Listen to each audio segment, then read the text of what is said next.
No, that's my uncle. Uncle. What's up with the people? Oh, what's up with Hunter and Hayden show?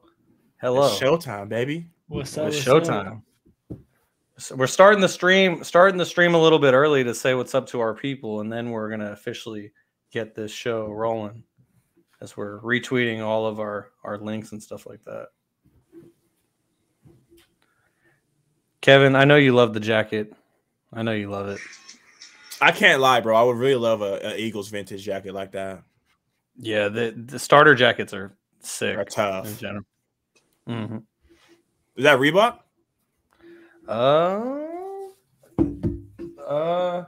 No, it's a starter. Oh yeah, starter. You said that. Yeah. For a second, I thought that starter was like a brand within Reebok. For a second. All right.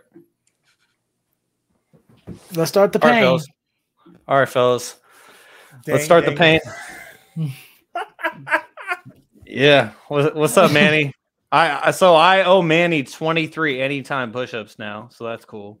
That sounds like a Manny bet. That's why I don't met with Manny no more, bro. No, I was the one who actually suggested it because I asked him if he wanted to bet some money, and he was like, oh, I don't usually bet, and I was like, all right, bro, let's bet some anytime push-ups then, and now I owe him. I know.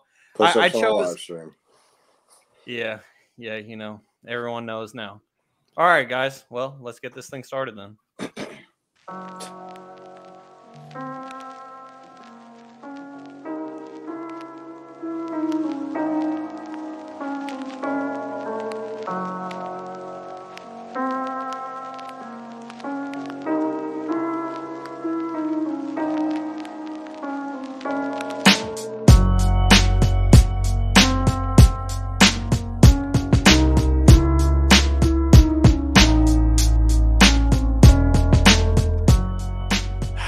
Well, one of us is happy, one of us is neutral, and the other two of us are very, very, very sad on this latest episode of Stats Over Politics. What's up, everybody?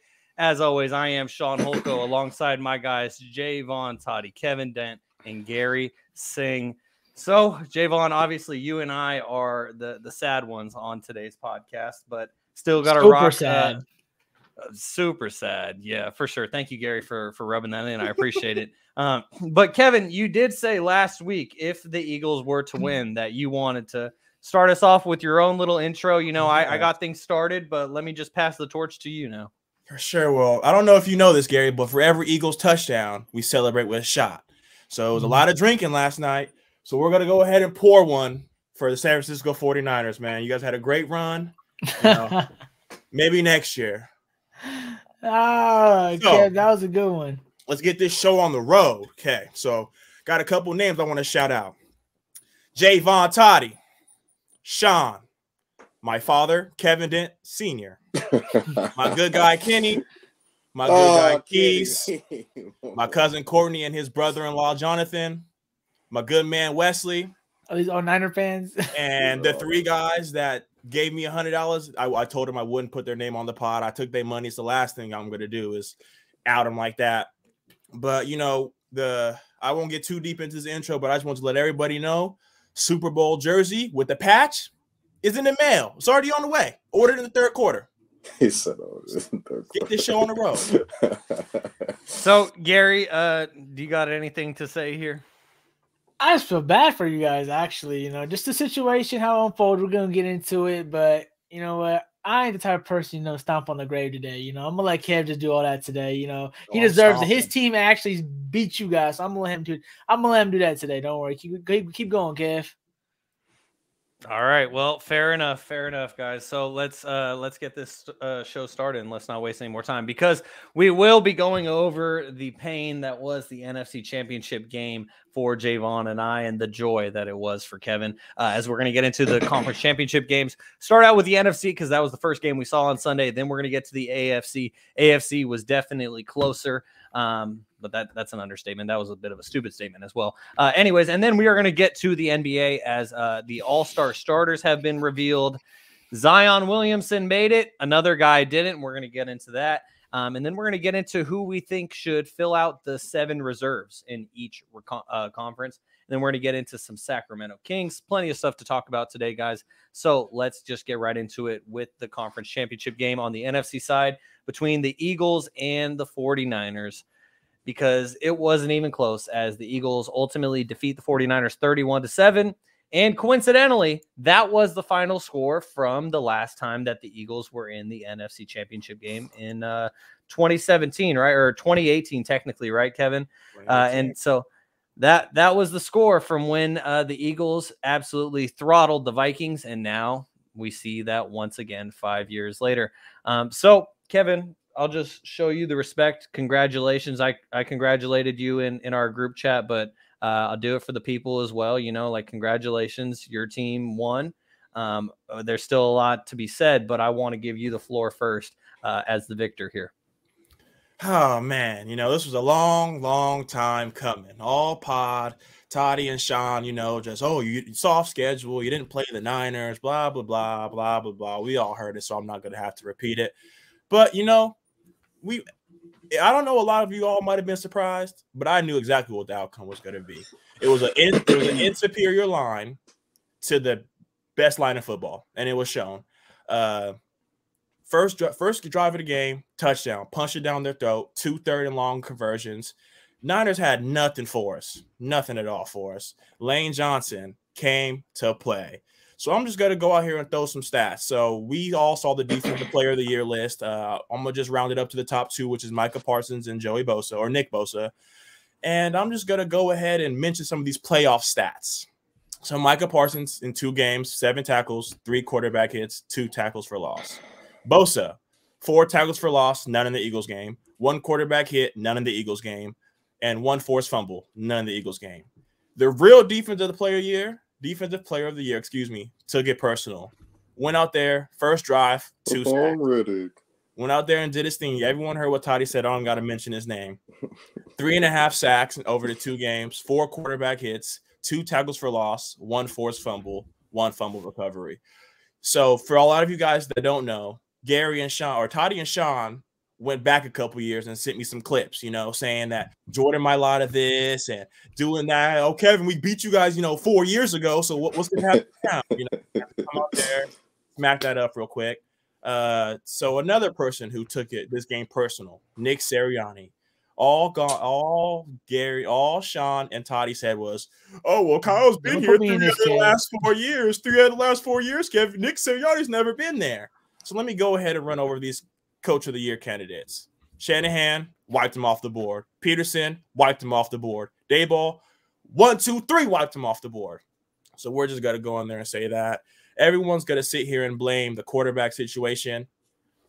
This morning I wasn't going to do that, but I'm coming to fucking stomp on y'all. Kyle Shanahan is the Coach of the Year, but didn't understand that 60 of our 78 sacks of the year came on a 4-man rush. So you just going to send your backup tight end to go guard the Defensive Player of the Year, huh? Didn't work too well for Josh Jackson. Concussion protocol, and we all saw what happened to Purdy. We just went Josh Johnson, whatever his name was. We might as well call him Mr. Irrelevant. We saw CMC go out there and throw a couple passes. This offense really wasn't anything that we thought they were going to be Purdy in, like I mentioned. But the thing I really want to step on is this number 1 defense from week on to week out for the past 12 episodes that Toddy's been running on. No. Top defense, you're not going to do anything. So I have some quotes, and I titled this Toddy's dumbass quotes. First one, Nick Bosa is coming for that man. 0 quarterback hits, 0 sacks. So what man is he coming for? Jalen will face a bunch of pressure. I think you were talking about the Chiefs game, right? Because it definitely wasn't yesterday. I think the Niners keep the Eagles under 100 rushing yards. We ran for $148. Kevin, I just simply think our guys are better than yours. I'm not going to respond. We can just keep on going. We got guys everywhere. And then Toddy at halftime, I'll give you guys another insider, text the group chat saying we might as well just send Joe Burrow on the red eye. We need help. We don't got nothing out there for you, Kev. We need help. And then I'm gonna just end it on this. You know, I've been going in on Toddy a lot, but I was scrolling through Twitter, and the host of this show, Shaun, put out a quote tweet, and it said, "It's hard, born in 1990, it's tough. And Shaun, it's not getting any easier because it all runs through the link." So I'm gonna let you go ahead and get your piece. I just had to go out there and be said that the Eagles just whooped that ass. Simple as that. Thank you, Kevin. We appreciate that. Unfortunately, maybe like whoever your internet provider is might be a 49ers fan, because it broke up a little bit. The tweet did say life as a 49ers fan born in 1998 has been tough. And it has been tough. And it's because I was quote tweeting Cameron Salerno, who's one of the best sports journalists out there. And he was saying how 49ers fans have had to endure 4 NFC championship losses and 2 Super Bowl losses in the last decade. And for guys like Jaevon and myself, who were born in the late 90s, it's been tough because we've seen our team advance throughout the playoffs.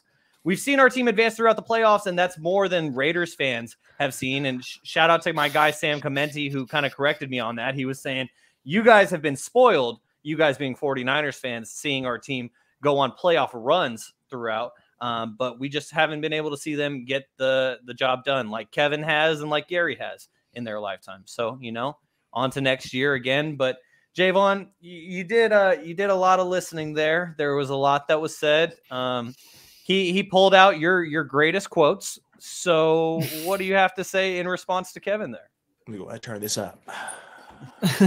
Well, you know, going into the game, the link, you know, seeing all these guys that, you know, like you admire, you see Gilly and Wallow, Meek Mill, Uzi's walking out with the team.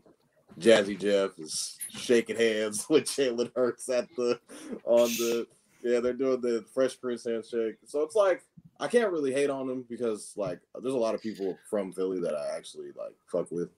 But at the same time, going into battle, you know, Trent Williams was kind of every 49ers fan at the end of the game.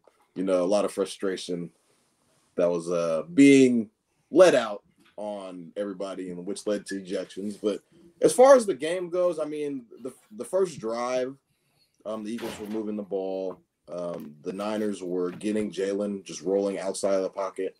And I thought that they were doing pretty well. I thought they did well on Jalen Hurts. I mean, he only threw the ball for 121 yards. I have another stat, Kevin. Let's go back here to win. Your star receivers, they had a total of 16 yards. Travarius Mooney-Ward held, so it was a total of 6 targets, 2 catches, 16 yards total, and 1 pass breakup. That was Devontae Adams and A.J. Brown just as a whole. I think that's the correct stat, Toddy. We had that huge catch. I was talking about 16 yards. I was talking about Travarius Ward and Diamador Lenore. Oh, got you. A.J. Brown, Devontae Adams, or not Devontae Adams, Devontae Smith as a whole. The big catch, as everybody says, which hit the ground, Devontae Smith. He got up just, you know, in a frenzy, kind of just trying to hurry up and snap the ball. I thought the play was going to be called dead. You know, just to, you know, usually catches like that, especially it being on 4th down, you would like for it to be reviewed and looked at, but, you know, the nature of the game, it's going so fast, blah, blah, blah. I thought it should have been at least looked at. All plays were reviewed, but for some reason that play didn't get reviewed. We didn't throw a challenge flag. They end up running in for a touchdown. Next drive happens. We try to clip Hassan Reddick with a backup tight end, and Brock Purdy tears his UCL, which we later found out today that he's out for 6 months. So try to come back into the game. It was, you know, when we saw Purdy kind of go out, previously before that, we were kind of moving the ball a little bit, getting the ball to Deebo Samuel, Brandon Ayuk, and then all of a sudden and on that exact same play, they called it a fumble, and Eagles end up getting the ball back. And then we kind of figure out, hey, you know, Purdy's kind of just on the side, heating bad on his arm. When you just see a guy in just a big jacket, not really trying to warm up, do anything, And they're like, oh, he's questionable. I'm like, yeah, he's not coming back in the game. He didn't want to go back out there. It's not that he didn't want to go back out there. It's because he physically was unable to do anything. Yeah, Josh Johnson goes into the game, and I'm like, oh, my God. The NFC Championship game, we're in the link. Millions of people watching. And Josh Johnson. It's all at the hands of Josh Johnson. And mind you, the 49ers were playing great football up until that point. After that turnover, we got the Eagles to 3-and-out. Kind of just got the ball back. Weren't really able to do it. Christian McCaffrey has an outstanding run. That gets everybody excited, pumped. I'm like, yeah, here we go. We got a game. And then,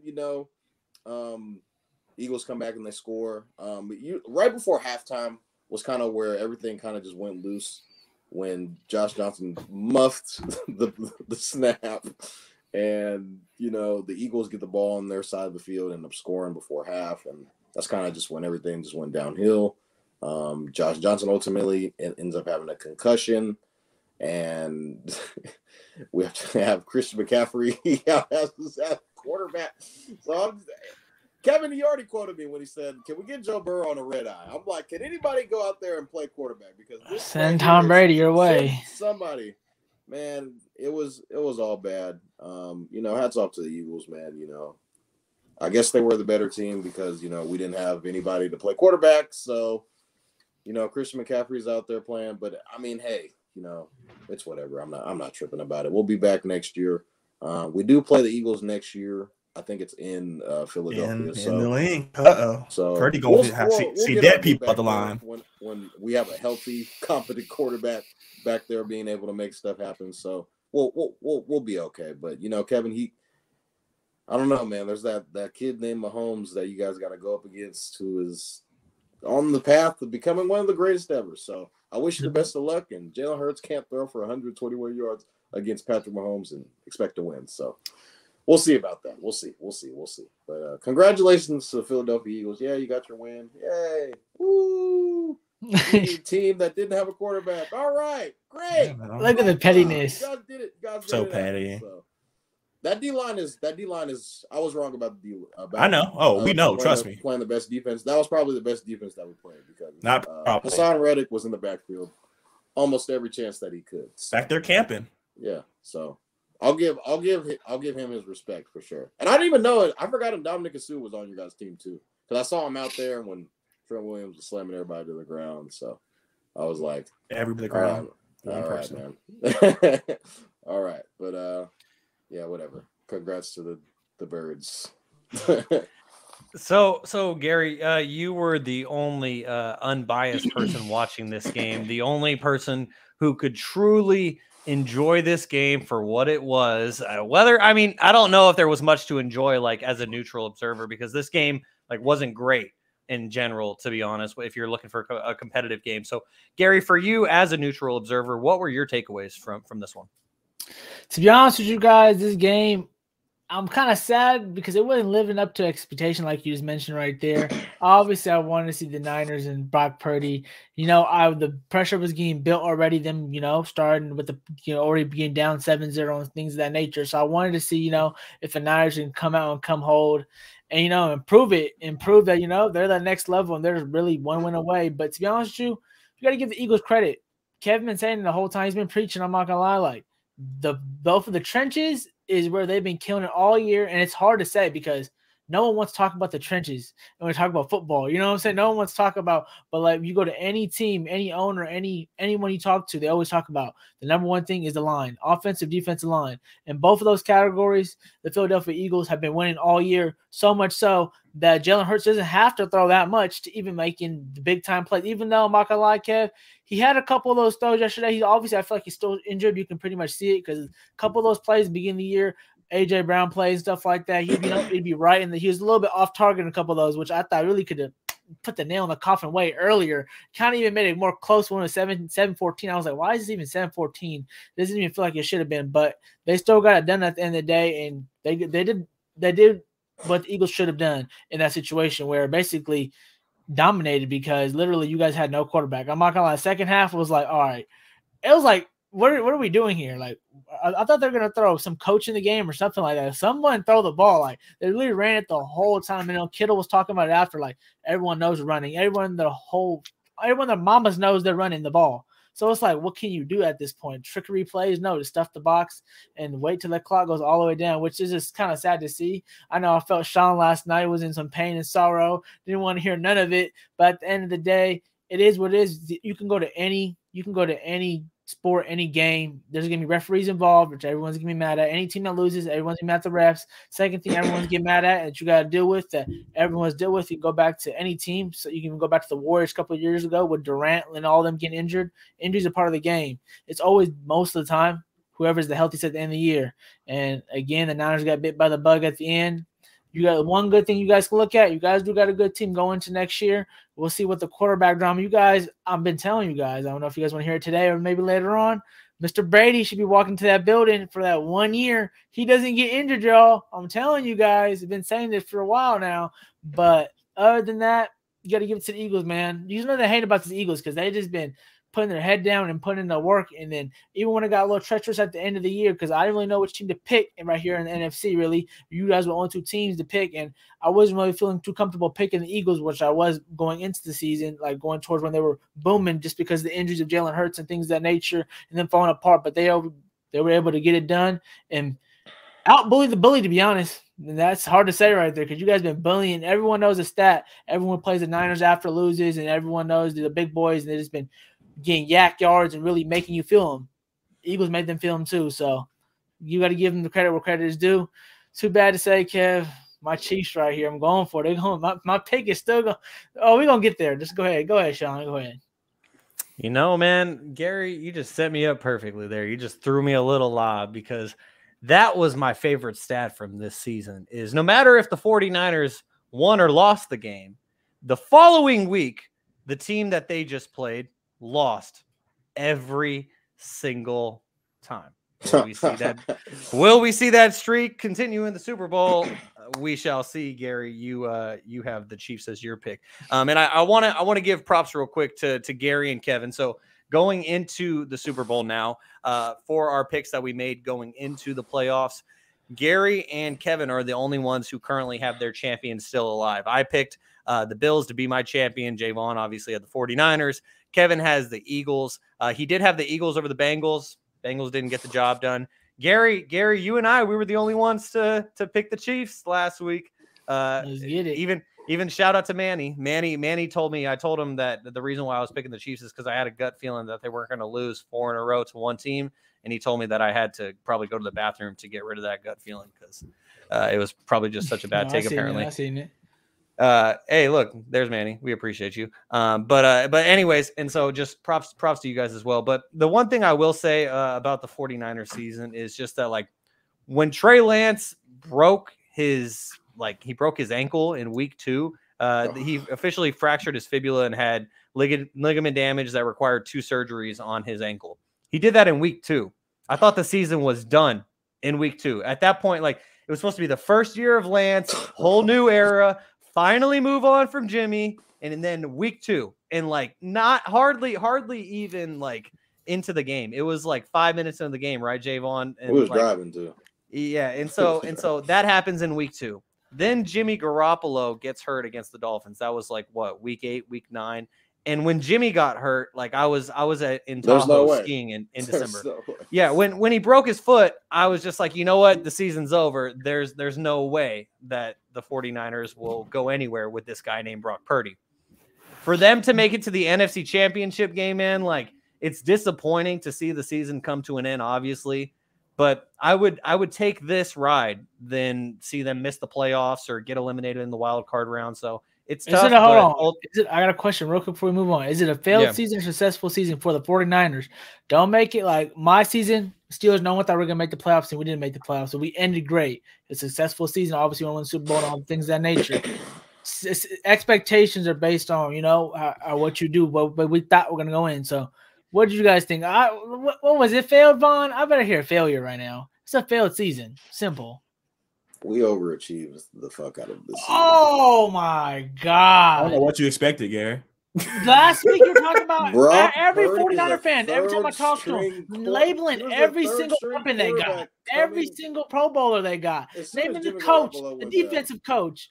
And what I've been saying to you this whole time, Mon, what I've been saying, the quarterback. Did you expect us to go through 4 quarterbacks and still get to the NFC Championship game? If you had one great guy who stayed healthy, which you knew this season, you guys knew this season before the season started, training camp started. You guys knew Jimmy G had injuries problems. We know Trey Lance has injury problems. All you guys have injury problems. You guys knew that. Yeah, no. You knew Trey Lance had injury problems. You guys drafted him with barely any experience. Come on now. Okay, but what was Trey Lance? Well, hold on, Jaevon. What was Trey Lance's documented injury history that you say Trey Lance had injury problems? What was it? I don't know his injury history off the top of my head. We can go search it up. But he wasn't a proven player, and we haven't seen no spark from him. He had a minor when he was at North Dakota State. He played. You guys have the guy in the building, and then he had a minor. You guys have the guy in the injury. building. Tell me. Yes, his name is Trey Lance, and I've been telling you guys that for weeks. When I just heard Brock Purdy last week. I was tuning in at work, man. I heard Brock Purdy was the guy from Vaughn and you guys. I never said he was the guy going to next year. He was the guy for this. Run season. it. Play the tape. Play the tape. Undefeated. He can't be undefeated all the time. When he's undefeated, he ain't lose yet. What's that record look like now? Don't forget Shaun's Tom Brady take. He might be Brady's on the Brady trajectory. You remember that, Shaun? I should start writing Shaun's quotes down. You should. Brock Purdy had finished with. Okay, I had to spice things up. I had to wake us up now. Bring the mood back. But I mean, to answer the question, I mean, obviously nobody thought that we would be able to go to the NFC Championship. Neither did I. I thought even when Jimmy Garoppolo went down, I y'all been favored all year. I thought the season. Jaevon did say at the beginning of the season, in episode 0, Jaevon did predict the 49ers to go to the NFC Championship game, all before the injuries. So just credit to you there, Jaevon, on that. But what you're saying is since the injuries, there's no way. Since the injuries, even when Trey went down and Jimmy came in, I was like, oh my God, here we go again. But then I was like, in Jimmy we trust, right? And then we got all the way to the Dolphins game. Jimmy goes down, and I initially thought you could even play the tape back from whatever episode that was. Even when Jimmy Garoppolo down, I was like, okay, now it's over. Brock Purdy's going to come in. He's a third-string guy. There's no way we're going to be able to do anything with them. And we don't have any picks. So I'm just like, we get all the way. Y'all got to get the guy now. You got to get him right now. Then, y'all waste this good team. And then Brock Purdy takes us all the way to the NFC Championship game where he gets hurt and we get blown out because Josh Johnson gets hurt and ultimately he wasn't going to be able to do anything. So I mean, we didn't really have a chance once he went down. So I mean, with this UCL injury, it's going to get real interesting. I don't even think the Niners Gary thinks for some weird reason we're going to get Tom Brady. Tom Brady's not coming to the Niners. Also, what's the fix? What's the fix? What's the get you guys over now? Health. Right, you guys can keep praying on that one. Health. Go ahead. Keep going. Good luck. Well, I mean, we'll be back. I mean, it's not like the Steelers anywhere in relevance. No, I'm saying what do y'all need to get over the hump? Y'all need health. A quarterback to be healthy. We could have beat the Eagles with a healthy quarterback. Gary, did you see what the Mr. Irrelevant yesterday did? No, I don't think you guys would. We just need health. I think Brock Purdy played. I don't think y'all would have won still. The game was 7-7 in the middle. And it was not feeling like with a fourth-string quarterback. And they were running it down their throats. Gary, hold this, Gary. They were running down their throats. Running down your throat. Hold on, Kevin. Hold on. Kevin's coming back. Kevin wants to speak. Go ahead, Kevin. Y'all could have had Peyton Manning. Joe Burrow. We could not have had Stephen Young was tweeting he warming up in the driveway. The result was gonna be the same. It was just there's just levels to this shit. And we're up here and you guys are down here. There was just an obvious talent disparity. Yes, 100%. All I heard was, Kevin Brenda, you 1,000 yards. Did he even have a catch Sunday? Did he even show up? Yeah, he did have a catch. Okay. He had one of the 4 catches. I mean, bro, let's keep it up. He threw 4 passes. I know you guys are used to going on away games and seeing a little bit of red here and a little bit of red there. There was nothing but green in the link. Nothing but green. That boy Brock Purdy was walking in, chewing gum, and almost tripping over his feet. That boy knew what was happening. He knew what was coming. So it didn't matter who was at your quarterback. It was going to be a wrap because your offensive line isn't all that. And I didn't want to mention this, but since y'all want to keep going at me, We can talk about Bosa switching to the opposite side at halftime. He was tired of Lane. He didn't want no more of that smoke. Oh, okay. Only time we saw Our Bosa on the defense big was on screen the was when he field got the entire quick. time. Only time we So saw we him on go the big 3 screen and when he got out, but we quick. can't do anything. Hey, bro, that ain't got nothing to do with your number one defense, right? Man. What happened to your number one defense? All I The say, defense y'all on should the go field play the Aaron Number one Rodgers, offense Tom and got Brady. stomped out. Penalties Simple were as that. 11-4, by the way, too. So he had some help from the refs, too. So.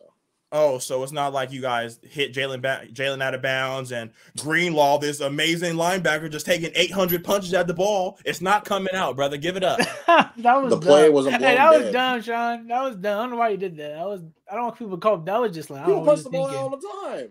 Yeah, but not multiple times, The bro. play was I never dumb, seen no one blown. out They watching the didn't blow NFL. the I play never. dead. The play was not blown dead. Then why you get a Again, penalty? after No, they did call him dead. It That's was why he dead, got the penalty. Toddy. Warn the That's why link. I got It the was penalty dead. because he's still swinging at the Yeah. ball. Warn the link.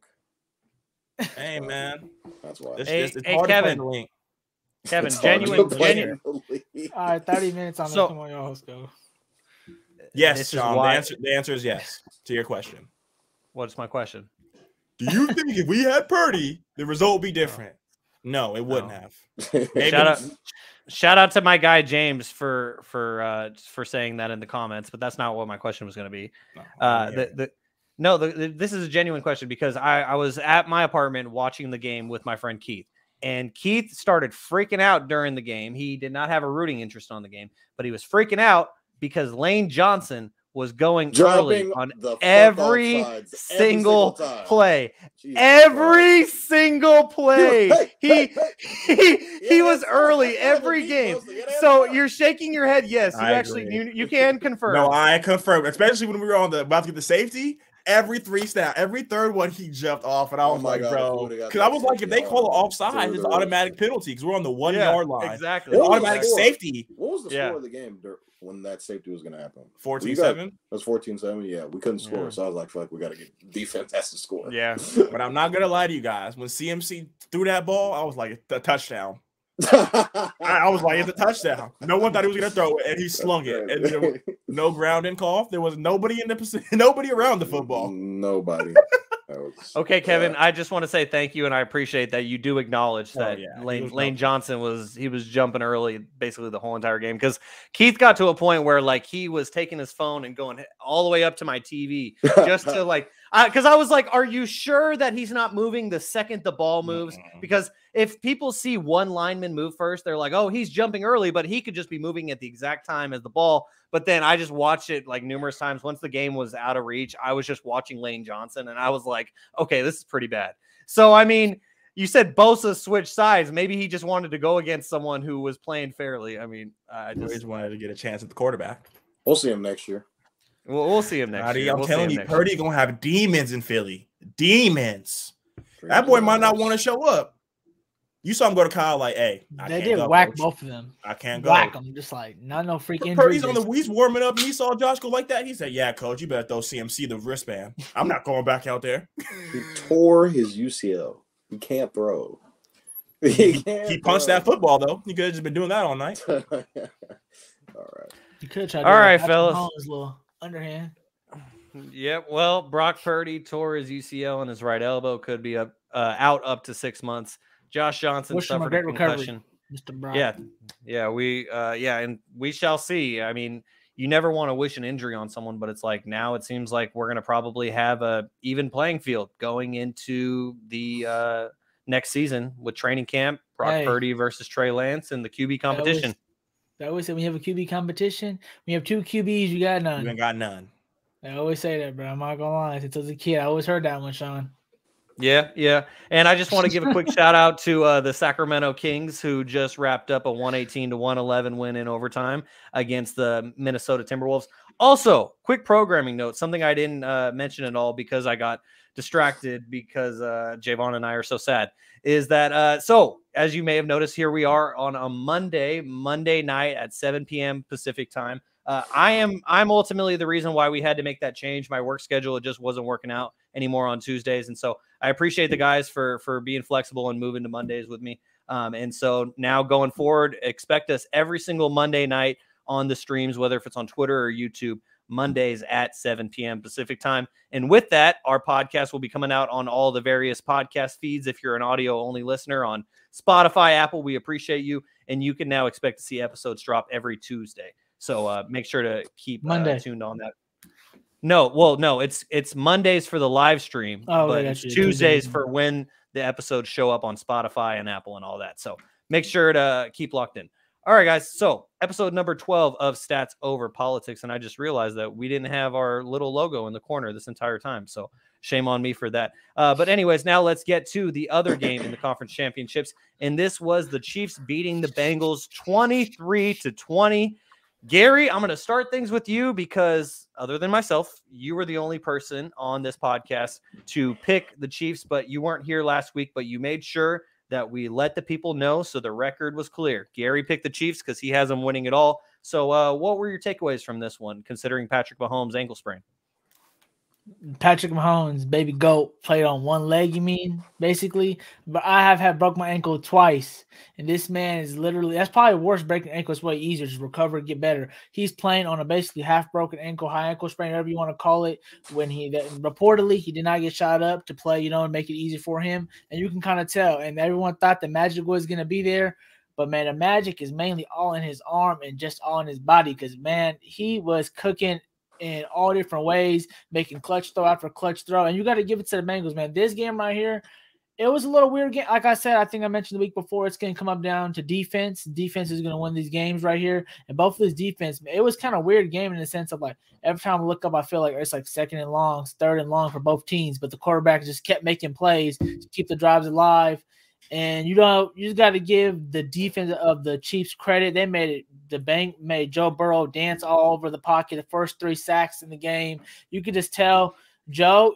One of the best people who can handle this was Joe Burrow, who has been dealing with this offensive line issue all year, even going back to last year. So he's actually someone who could deal with this. But at some point, the dam's gonna break, and it broke yesterday. And it was just so fun to see that. I don't know how the tide switched so quick. I was wondering too, like how the Chiefs become underdogs already after we have a guy who just came off an MVP season, has won 2 MVPs already been to Super Bowl, been to the AFC Championship the 5 straight years, and they're the underdog at home. It just wasn't making no sense to me. I already mentioned it before, losing 4 times just didn't sit right with the type of greatness Patrick Mahomes is, and it's just really been Chiefs are starting the dynasty, and it's obviously sad to say because I'm a Steelers fan. Obviously, I want my AFC team to do good, but I love to see the greatness of Patrick Mahomes. I just love how you can just tell, like, you know what? Everyone keeps saying he's the baby goat, obviously, just jokingly because he's starting off so great to his career, but it's really in the sense of that, like, he got like Tom Brady and Aaron Rodgers kind of mixed him. Like, he got obviously like the smarts. You could tell this year he really went smarts. Look at yesterday. There's no big guys. There's all the 3 receivers go down in the middle of the game, and he's throwing to no clue who, and he's over here making magic happen again, play after play, stop after stop, making clutch throw after clutch throw, and made it happen. So I don't know what else to say about these guys. You got to give up to the Bengals. They showed out. They didn't play a bad game at all. They're just sad to say, but these games come down to when there's so much greatness on field, small things here and there, mental mistakes, as you can see by the Bengals made on the last that hit on Pat to push the field goal a little closer for the kicker. But at the end of the day comes nip and tuck. Hey, and Joe had his chance. He had 2 minutes tied up to go win that game, and he couldn't get it done this past time. Not to say he's not clutch. He's done it. He has plenty more times to come. But yesterday, Pat showed you why he's the man. He's the Heemster. He's the Heemster. Oh my god. Okay, that was a good one. So Kevin, for you on this one, this is the team that your team is ultimately going to be playing in the Super Bowl now with the Chiefs. Should be a little scared, Kev. Make sure you have the appropriate real quick. We should learn something from the Bengals and Chiefs game. Don't talk prematurely. Don't give too much bulletin material because it will be used against you. Yeah, my favorite moment from this game was after when Travis Kelce gave a quick shout out to the Cincinnati mayor, where he just told him, "Know your role and shut your mouth, you jabroni." What is it? A jabroni. That's from the Rock. The Rock It was used to say. it was one of the Rocks. It was one of the Rock's like catchphrases Yeah. calling like basically a jabroni is basically goofball. like goofball clown like things like confused. that. Yeah. So and that Travis Kelce basically just took that entire quote out of the Book of Rock. Know your role, shut your mouth, you jabroni. It was great. But anyways, Kevin, back to my original question for you was, what were some things that you picked up on in this game that you think the Eagles should look out for? Like things that the Chiefs did well against this Bengals team that the Bengals, like the week prior, the reason why, like you, Kevin, or excuse me, you, Jaevon, and Emmanuel, you guys all picked the Chiefs or against the Chiefs. I'm sorry. I'm just totally butchering that part. But the reason why you guys all picked against them is because just it was Patrick Mahomes' ankle injury and everything. So what were some things that you picked up on in this one? That, like Gary said, baby goat. Patrick Mahomes did Patrick Mahomes things. He had literally everything against him. Going down to the ankle from losing their best linebacker. They lost their best corner. They were down at 3 rookie corners in a AFC divisional game. You lose all 3 of your top receivers. It came up before the game that Travis was having back spasms. So he went out there and had everything against him, and he went out there and proved it wrong.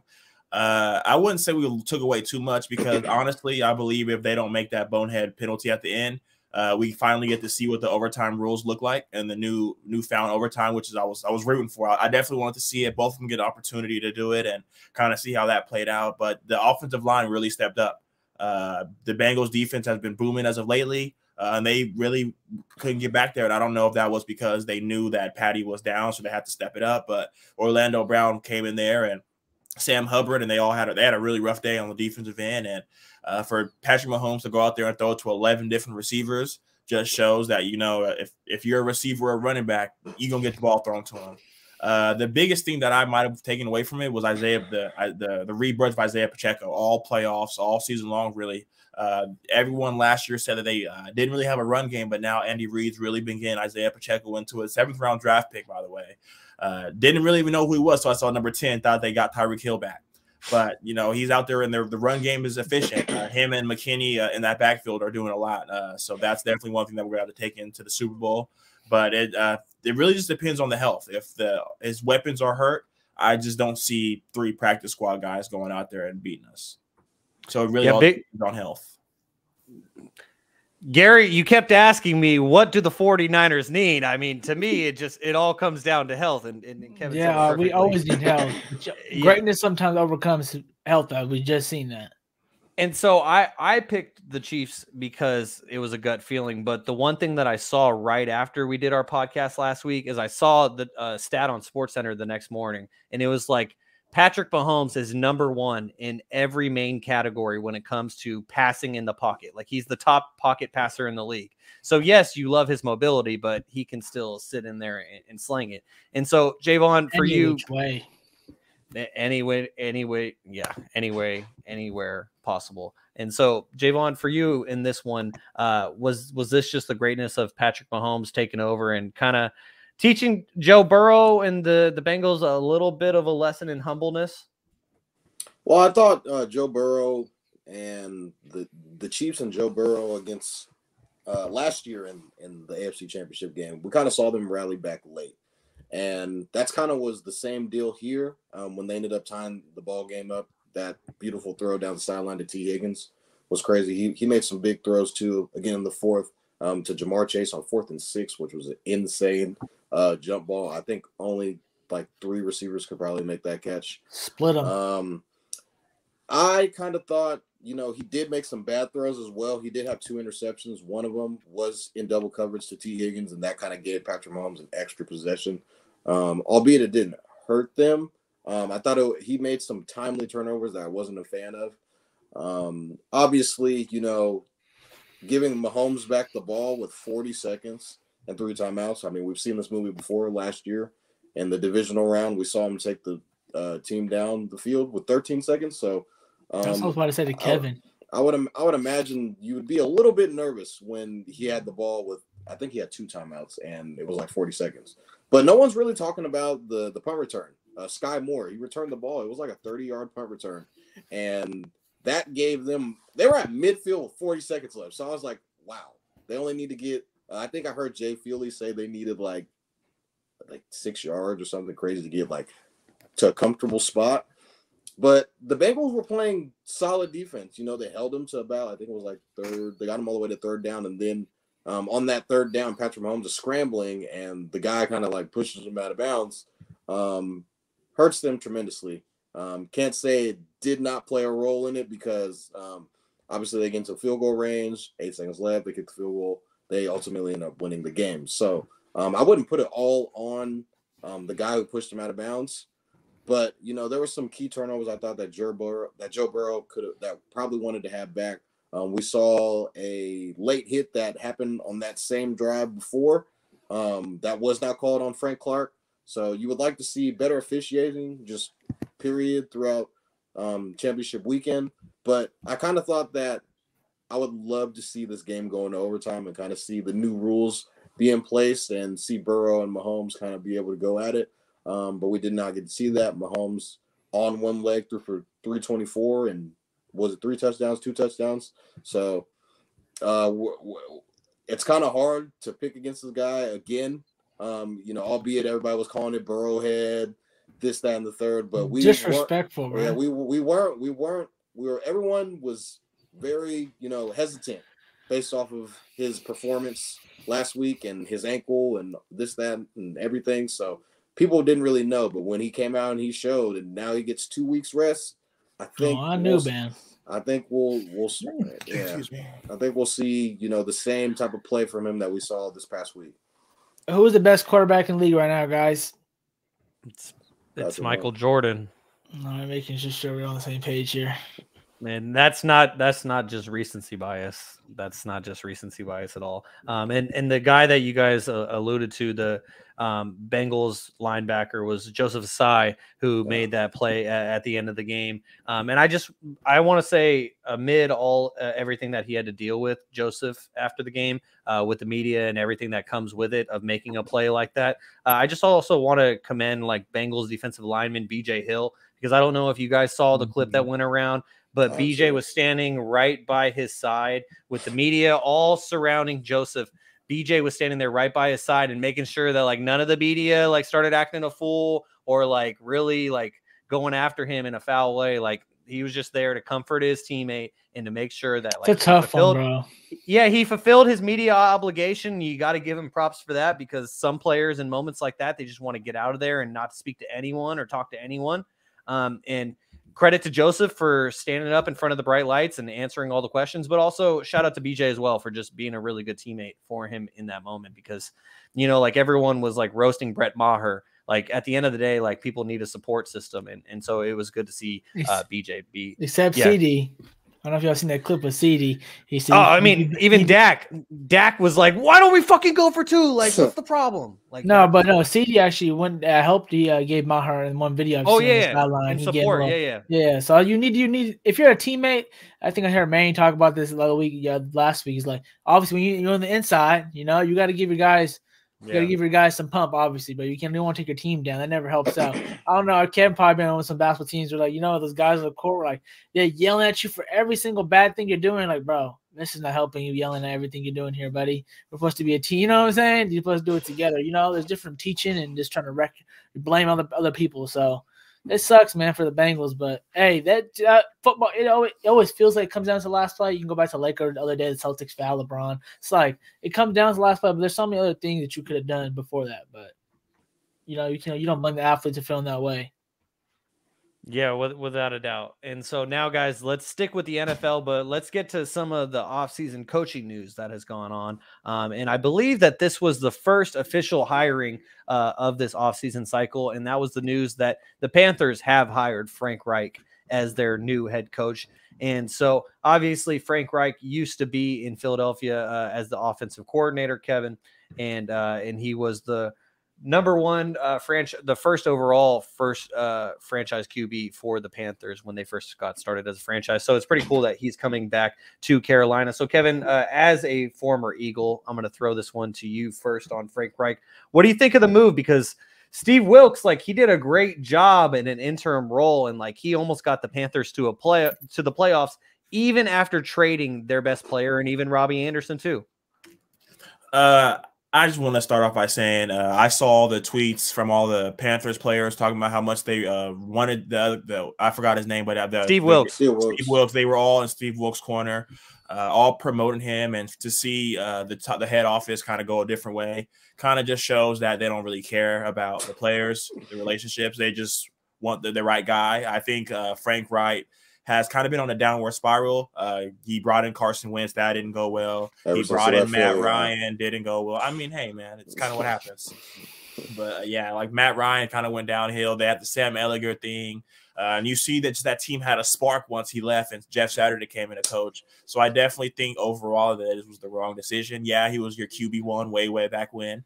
But you kind of, at this point, it kind of relate this to the Raiders last year, where they had the coach that came in and really they all rode behind him and rallied behind him, and they got rid of him. Look at the Raiders now. Hold on. You need to show your old offensive coordinator some damn respect. Wasn't he the guy that got you? He did make Carson Philly. He made Carson Wentz look like a freaking MVP. What are you talking about? And I understand that, but this is a player's league. Takes him all the way. What Kev said, update your resume. What are we talking about now? It's not his fault. He didn't have a freaking quarterback. Matt Ryan, okay, he whiffed on Matt Ryan. But the year before that, they had Phillip Rivers. They went to the playoffs. I mean, what are we talking about here? And then he wanted Carson. And then Phillip Rivers retires, okay? Carson Wentz goes there, and yes, they screw up and lose to the Jags, okay? Now I thought it wasn't a lost season. I mean, they didn't have a great season. Then all of a sudden, they get rid of Carson Wentz because I think their owner is just really impulsive and just kind of just does whatever. He doesn't really give a fuck. After Andrew Luck, they really haven't found the guy. I just think it's hard to win in this league when you don't have a quarterback. I think Kevin can attest to that. Me and Shaun can definitely attest to that. Gary, obviously. I mean, just you can look around the league. If you don't have a quarterback, you're not going to be able to win. You can't. It's hard when you don't have somebody to be able to do it. And now, the Colts thought they'd go another round, hire Jeff Saturday and do that. I think now with the Panthers getting Frank Reich, I think he's going to be able to get a little bit of the reins a little bit and be able to kind of just, all right, we don't have a quarterback, but we do have a high draft pick. So I think he's going to cook a little bit, be able to get a guy in the building, maybe a CJ Stroud as Shaun and Kevin. Be gone by then. Their guy. Where are the Panthers picking at? They're it don't matter. Texans got 2. That's where CJ going. He said CJ. It don't matter. He like Dion. I won't even be there in the green room after that. Well, what I've been looking at, Will Levis might go 1 or 2. So anyway, but I think according to Mel Kiper. Yeah, I think. Who the hell is Mel Kiper, right? So yeah, but I think Frank Reich's going to be able to draft a QB, kind of mold him the same way that he was able to mold a Carson Wentz, and maybe the Panthers will be able to make some noise this year. I don't think, obviously, Sam Darnold's going to be there, but he's not the guy. I think the Panthers, maybe even in free agency, they try to go after a guy, and I think if Frank Reich has a solid quarterback, I think the Panthers will be a solid team. Okay, Gary, how about you? What do you think about this move for the Panthers? Kind of what I just wanted to preach. My uncle was preaching some real things real quick on you. That comment, like they keep recycling these guys, which it's sad. Like you gotta, what I'm saying, give some other guys the opportunity. We're still waiting for a whole bunch of guys who've been waiting in line forever. I was just about to say that next. Literally, there's so many guys waiting like 10 years. You can go on down the list of some people waiting. So like, not a bad place to wait though. DeMeco's exactly. It's not a bad place to wait. Not a bad place to wait. If you're gonna wait anywhere, it's the perfect place to wait. To be honest with you, but just keep winning. That's gonna it solves everything right now, right? But that's the main focus. You know what I'm saying? Frank Reich, he's an offensive coach, and everyone's leaning towards offense, so I guess it's a good thing for the Panthers. I think I got a lot of their draft picks still and things of that nature. So it's a good rebuilding situation for him to try to show his real chops. You get to really do his hands-on in this Panthers team. They still obviously need a quarterback, like Vaughn says. So a lot of things they need to fix for this Panthers team. It's really I can't believe we got this on the show, guys. It's whatever. I'm right. You. All right, so now in other NFL head coaching news, well, this isn't a head coaching move, but it is in the NFL coaching circle, and that is the news that Kellen Moore was let go by the Cowboys. I mutually parted ways, however they want to phrase it. Kellen Moore will no longer be the offensive coordinator of the Cowboys, but now he has been hired as the new Chargers offensive coordinator to replace Joe Lombardi. And now he will get to go from Dak to Justin Herbert. I think we can all agree that's probably an upgrade. So he was dancing when he did that. Oh, yeah. Without a doubt. He said, y'all can say Parton fired. You can say pack my bags. Yeah, you can say whatever. Sending me to LA with this guy? Man. So, Gary, let's flip the order then and go back to you on this one then. What are your thoughts on this move? Not only, first of all, for the Cowboys to move on from Kellen Moore, because now I saw the news, correct me if I'm wrong, guys, but Mike McCarthy is going to be calling the plays now offensively for the Cowboys. So not only Kellen Moore leaving, but now basically being replaced by Mike McCarthy, and now the addition of Kellen Moore to the Chargers staff. Lots of layers to this. I wish I had time to ask, my Cowboyans what they think about this move, how they're feeling. Hey, Julian, where are you at? Let us know in the comments. Maybe my uncle might say something, but it's funny. It's like, oh, your uncle already did say something. Look, he said yes in all caps. I was going to say that because that's what I'm saying. Okay, I was about to say that right now. So I know it's funny because they hate the offensive coordinator. It's Kellen Moore's fault all of a sudden. But he's been the top offense, in all the statistics, they've been top.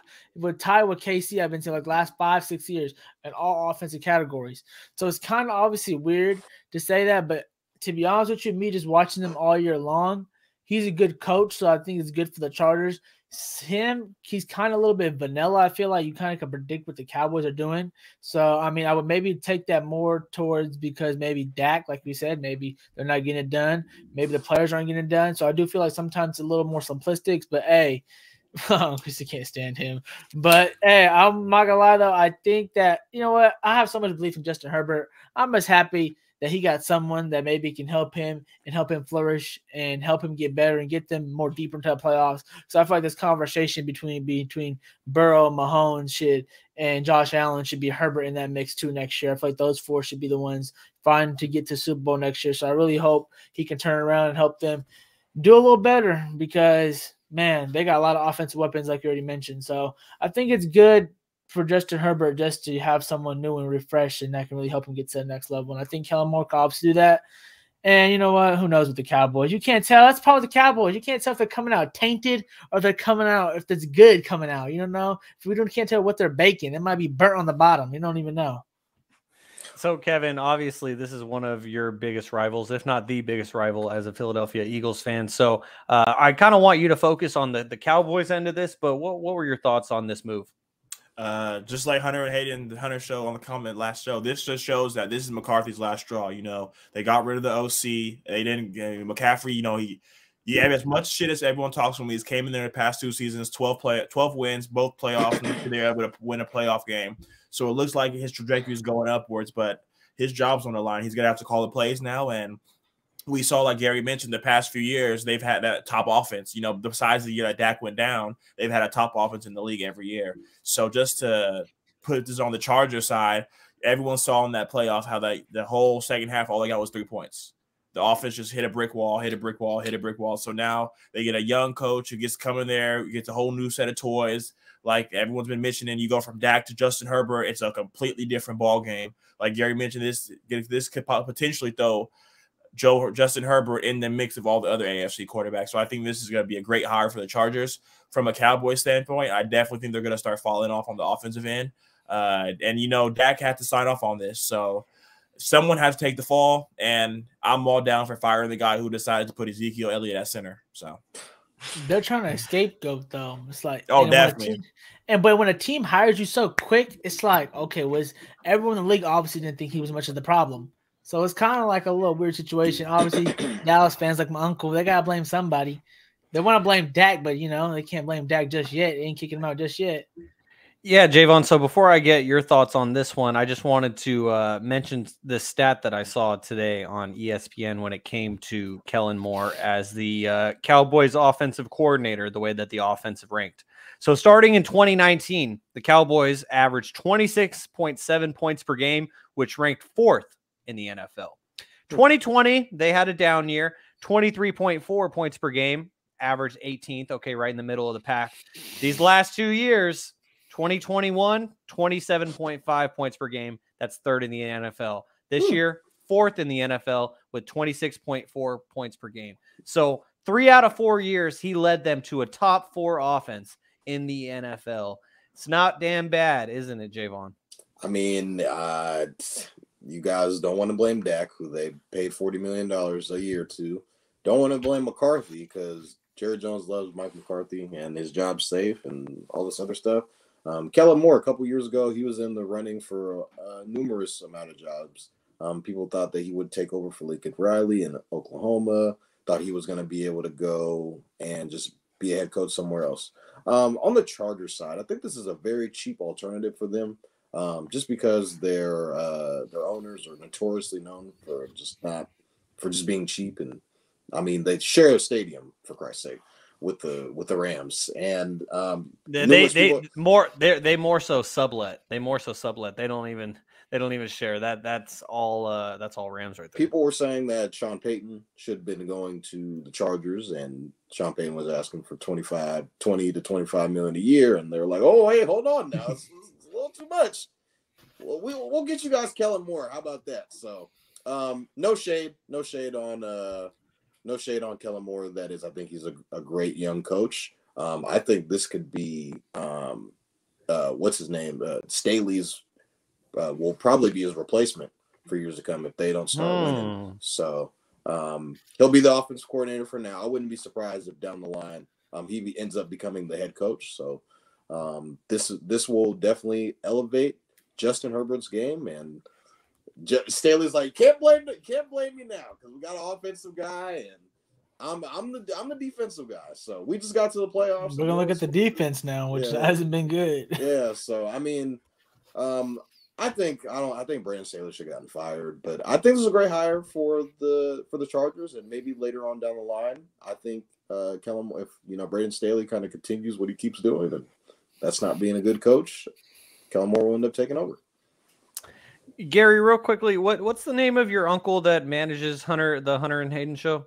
Manny. We got 2 Mannys in the building listening. Oh, okay. We got 2 Mannys. Okay, well, so well, this is easy. Uncle Manny. Shout out to Uncle Manny and the Hunter and Hayden show. And so Uncle Manny mentioned a great point, just saying that Jerry hates to admit he made a mistake with anything. And the reason why I wanted to highlight that comment specifically is because when each of you were giving your responses about the Cowboys and like what's going on with the Cowboys, all that, every time I just kept thinking of Jerry Jones. You guys were saying like they and them and the Cowboys, and the entire time I could only think of one person, no one else. Like this is all like when you're saying, oh, they don't want to move on from Mike McCarthy. They don't want to admit that they shouldn't have paid Dak $40 million. I just kept picturing Jerry Jones. But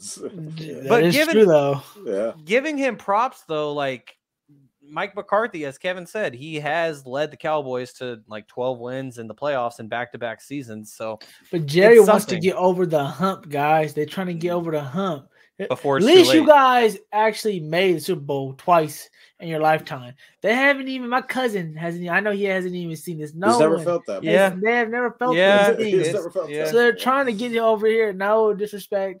But Jerry knows, time is ending near. He ain't a young spry chicken no more. No, as obvious, and he's already stated that multiple times on his radio show too in Dallas that wants to get the job done. So obviously, he just want to restart, and they're pretty stuck in the pickle here. They're stuck because you don't want to restart. Yeah, they're stuck. They're stuck. And so, Jaevon, I want to ask you this question real quickly, because Gary just brought up a good point. Is that 49ers fans, and I mentioned this earlier with my friend Sam, like 49ers fans, we have gotten to see our teams advance throughout the playoffs, and Cowboys fans, they haven't seen their team make it to a conference championship. 49ers fans, Jaevon, we've seen our team play in like 6 conference championships since we have been around. So that has been nice. So the question I have for you, Jaevon, is would you rather see your team make it that far and lose every time like we have, or would you rather be like a Cowboys fan and see them not even That's a great question. Okay. I wouldn't want to be like a Cowboys fan because they're going to be a mediocrity. So I wouldn't want to go through that. Kevin, what I just hop into? I would like to have playoff success. For Kevin who doesn't know, he asked, the question was, would you rather have playoff success and get there every year and lose, or just be like the Cowboys and just be stuck and never get to like. So I mentioned they haven't been to the championship even, to the bowl even. So they're stuck. You know what I'm saying? You're guaranteed to lose either in the NFC Championship or the playoffs, or you just get to the playoffs and lose. You'll go one and done like the Cowboys every year. Me personally, I'd rather have the success, even though it hurts every time we get to the NFC Championship game and lose, Super Bowl and lose. I couldn't just not even being able to have that confidence that way. Yeah, my team's going this and that, and everyone kind of just dumps on the Cowboys all the time, including me. So, I'd definitely take the playoff success. Okay, and one final question before we move on. I just have to mention this because my guy Mac Irvin he joined the comment, so I just want to mention this because he is a Seattle Seahawks fan, and he said some of us even got to see our team win one. Yeah, Kevin got to see it. Gary got to see 2 of them, and I'm gonna see it again. And you know, oh no, not no. Sorry, sorry, buddy. Hey man, we can add to my pockets. We can add it. Don't worry about it. Our only bet we made this year, we broke even. So I'm still mad about that shit. All right, guys. Well, now let's move on and let's get to the last bit of coaching news. As my headphones just died, so I hope that everything, as far as you guys can hear, everything audio is all still good. I can hear you guys now just coming out of my laptop, so I'm just making sure there's no echoes or anything. But anyways, I just want to get to the last bit of coaching news from the NFL. And Jaevon, you alluded to this a little bit earlier, and that is that DeMeco Ryans is a favorite and a finalist for numerous head coaching jobs, but it seems like he's going to end up settling with the Texans, which, considering the history of their last couple of years with minority head coaches, it's a little bit of a head scratcher, but there's background behind it. Obviously, he is a former Texans player. His wife is from Houston, so they would like to go back to Houston. And so, Jaevon, I'm going to start with you on this one, since he is currently as 49ers fans, our defensive coordinator for like another 3 days. So what were your thoughts on this? Do you think that this is the best situation for him to go to? Like, yes, you got to factor in all the off the field stuff, but it seems like he has his choice, just like Sean Payton of any of them.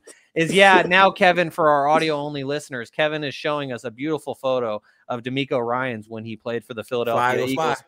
And Jaevon sent that photo to our group chat, and because he played for the Eagles, apparently Jaevon said, no way we're losing, because apparently DeMeco was about to get revenge on the entire Philadelphia Eagles organization, and our quarterbacks said, not quite, sir. But anyways, Jaevon, to DeMeco and his future, do you think that the Texans is the best move for him? I think it's match made. Him being a former player, his love for Houston, the city of Houston, his connection to J.J. Watt, and the work that they put into Houston. I think it's kind of just the writings on the wall. We're just waiting for Schefter to say DeMeco Ryans is finalizing the deal. I think probably mid-week we'll probably hear about that. I think what he's looking at is it's something that he could build on.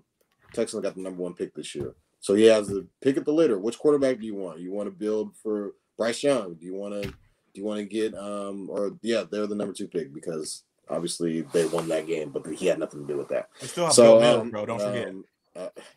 He's not going to be there. I think he'll have a choice to be able to build up a young quarterback. Obviously, he's a defensive genius. I think he'll be able to take care of the defensive side. They have a great running back. I forgot what the running back's name was, but he did end up getting hurt. Dameon Pierce. Pierce. He was a beast earlier this year before he got fantasy hurt. Man. And I think with them being able to have a young quarterback and him being a defensive genius, and then him kind of being around the Shanahan, his system, I think he's going to work out. Albeit it has not worked out for the last couple of coaches that were the Texans head coach. They were canned after 1 year. But I think DeMeco Ryans I think he's gonna be like Saleh a little bit, but I think he's gonna be a little bit better just because I think he'll pick the right quarterback. I don't think he had anything. I don't think he's gonna end up with a Zach Wilson and then kind of just being stuck with him and then being, hey, my hands are tied, and then he needs to take a minute away from the game for a while. So I think he'll end up getting probably a CJ Stroud, probably a Will Levis, probably one of those two. And I think you'll definitely be able to work with I think CJ Stroud should be the pick, not Will Levis. I don't think he should be anywhere in the top 10, but that's neither here nor there. But I think, a lot of people aren't really talking about, I don't know if John Mechie is going to be coming back from, because he had leukemia. So I don't know what his status is, but this guy was a dog at Alabama. If you get him matched up with one of the guys, one of the top quarterbacks, and you have Pierce at running, you have a little bit of something to work with. And that division is always kind of up for grabs, albeit we kind of saw the Jags kind of come out a little bit. But who's to say that the Texans don't make some noise? But I think DeMeco's it's already kind of a lock, isn't it? I think so. I mean, even JJ Watt, his former teammate on the Texans, went as far to tweet a photo of him and DeMeco when they were both on the Texans together. So yeah, it seems like it's going to be a lock, if anything. So Kevin, I mean, you showed us the photo of your favorite former Eagle. So what do you think about DeMeco Ryans? Do you think that this is the best move for him, or should he go elsewhere? Like Ty said, I think it's a match made in heaven. And then also, I think he just doesn't want to go coach in Denver. It's like shit. Yeah, it's the Texans, but then it's Russell Wilson and all that drama. You just kind of get his input on the program. He's played there. Yeah, but that ain't enough to get a coach to put their name on that. Yeah. but he's a defensive coach. That's what he's going to be, graded on. But I mean, back to the DeMeco Ryan, I think it's a match made in heaven. He's played there. He has the memories of actually winning some games. When he played with D-Hop and JJ Watt, they were actually relevant. That's when they were making championship games. I don't know if he was on the AFC Championship roster. He might be retired by then. But the history of the Texans that he knows, yeah, and the history of the Texans now are completely different. And I feel like a coach who's been there during the glory days is someone that showed the players that he did it. He did it with this jersey on and showed them. And he gets a fresh script, like Toddy mentioned, they have the second pick. They could, I honestly think they should keep Goat Mills, but that's neither here nor there. But, so they should keep Goat Mills over CJ Stroud? Hey man, you can always get a receiver. Oh my god, Goat Mills got it, man. Goat Mills got it. But I mean, like Toddy said, he gets the second pick. A lot of coaches come into situations with bad quarterbacks or quarterbacks on bad deals. We're seeing it a lot with a lot of the teams in the NFC Championship, AFC Championship on rookie deals. So to hit on a quarterback, you have to, like we mentioned earlier, without a quarterback, you can't compete in this league. So he has a chance to kind of write off and do whatever he wants to do. So I feel like the Texans are going to be a great fit for him, and he'll be a great fit for the Texans. All things considered, Gary, I do understand how it could be a perfect fit for DeMeco in this spot. But, I mean, like we briefly talked about earlier, you got a guy in David Culley who he never had a head coaching opportunity in the NFL before. And that ended up being but he was also kind of a last minute hire because they had other targets that ended up going to better jobs and stuff like that. And because of the unique circumstances, the whole situation was fucked too. Yeah, the Shaun side out. Yeah, it was all bad. Well, yeah, but even just back to the grander point of just like, we were talking about Steve Wilks earlier and the fact that like Frank Reich is now being recycled and now he is the Panthers head coach, when a guy like Steve Wilks, who, yes, Steve Wilks technically would have been a recycle if you want to count it that way, because Steve Wilks had one previous head coaching opportunity before, but it didn't go great in Arizona and he didn't get much of an opportunity. And so anyways, like the thing about the Texans organization is just that, like, the fact that they have a guy in David Culley who's a minority head coach, and like they have their token minority that they hire to satisfy the Rooney Rule, and then they don't even give him a chance and they fire him after 1 year. Then they bring in an experienced head coach in a Lovie Smith. Maybe Lovie Smith isn't the best option out there, but he was an experienced head coach who you decided to hire to come in there. And then you don't even give him an opportunity to try and take it into next year. He won that game on purpose. They almost beat the Cowboys. Did they beat the Cowboys? No, they almost beat the Cowboys. They almost beat the Chiefs. There were numerous games that the Texans were in down the stretch, and Lovie Smith had that team playing well, and then they did that shit to him. And maybe he won that game on purpose because he knew he was already about to get canned, so he gave him the middle finger on the way out, and props to him because that's exactly what anyone should do in that situation. But for me, as a fan of DeMeco Ryans and seeing his rise from coming into the NFL as a beginning head coach, I think his first job as a coach in the NFL was like as a quality assistant coach, like a linebackers coach or something. Yeah, something like that. He did come up as a linebackers coach before he became the defensive coordinator. But I'm a little concerned that I don't want to see a guy like not Lovie Smith, but DeMeco Ryans go in there and see what happened to him, what happened to Lovie Smith. And as Max says, like they only hired Lovie because they couldn't hire Josh McCown, because apparently journeyman quarterback Josh McCown was the guy, Jaevon. Yeah, he did not want to be that coach, I don't think. Yeah, so, Gary, all of that to be said, I'm sorry, I kind of just went on a rant there when I was just trying to pose a question to you on that. But, like, is this the right spot for DeMeco? I was just going to say, too, preaching what you were saying there, I just literally went down by the Texans schedule while you were talking real quick, and there was 10 games that they had literally less than a touchdown within winning. So, like, obviously, like you said, Lovie Smith, I think, deserve a second chance. It's hard to say because nowadays, if flip coaches so quick like patties after a year, it's like we're still paying like the last 3 or 4 coaches. You keep recycling coaches every year. That just shows first up top the hierarchy don't know what they're doing, don't have a plan in place. Culture's obviously not set yet because you wouldn't be flipping coaches if the culture's already set with the right type of environment. And the funny thing is, like we all mentioned before, this team really should have been down in the gutter more than they even were. But if you bet on this team all year, probably, Vaughn, you probably got some good odds because they're probably in double digits a lot of these games, 10 games. I just told you they're really within a touchdown. They probably ruined a lot of parlays. Exactly. So it's like this is a type of team where, like they got some young talent. And in this league, you can become from the bottom to the top real quick if you can hit on a draft year. You can hit about 6-7 picks, you know what I'm saying, in consecutive years and things of that nature. You can really flip it around. It's not like the NBA where you're waiting on one star for 10 years to flip the whole thing around. You can just get a group and hit one draft and be real solid. So in that case, anything can happen. I would just say obviously don't follow DeMeco Ryans as much as you guys as Niner fans. But obviously he had the Niners defense really clicking on all cylinders this year and the last few years. So you know what? Give him his opportunity. Hopefully he can flip it around. It's going to be tough because I ain't going to lie. Like I said, they were supposed to happen. Kev, they were a little early. But the Jags team is ready to go and lift off next year. And I'm not going to be betting against the Jags next year. I didn't bet against this year. I thought they were going to wait a year. So it's going to be very tough for anyone really to do anything. So that's the sucky part too. Like at least you know what? They give a minority a coach, an area or a place where you can call home where he actually had a chance to have a good quarterback. Like you said, they got a second pick. So hopefully they could pick a quarterback for him because you had like at the end of the day, the teams matter. The best team, because a lot of you can tell the best 2 teams probably were the Niners and the Eagles.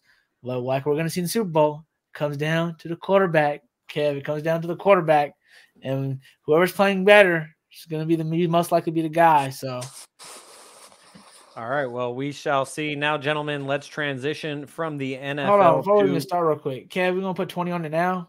What's up? We gonna put 20.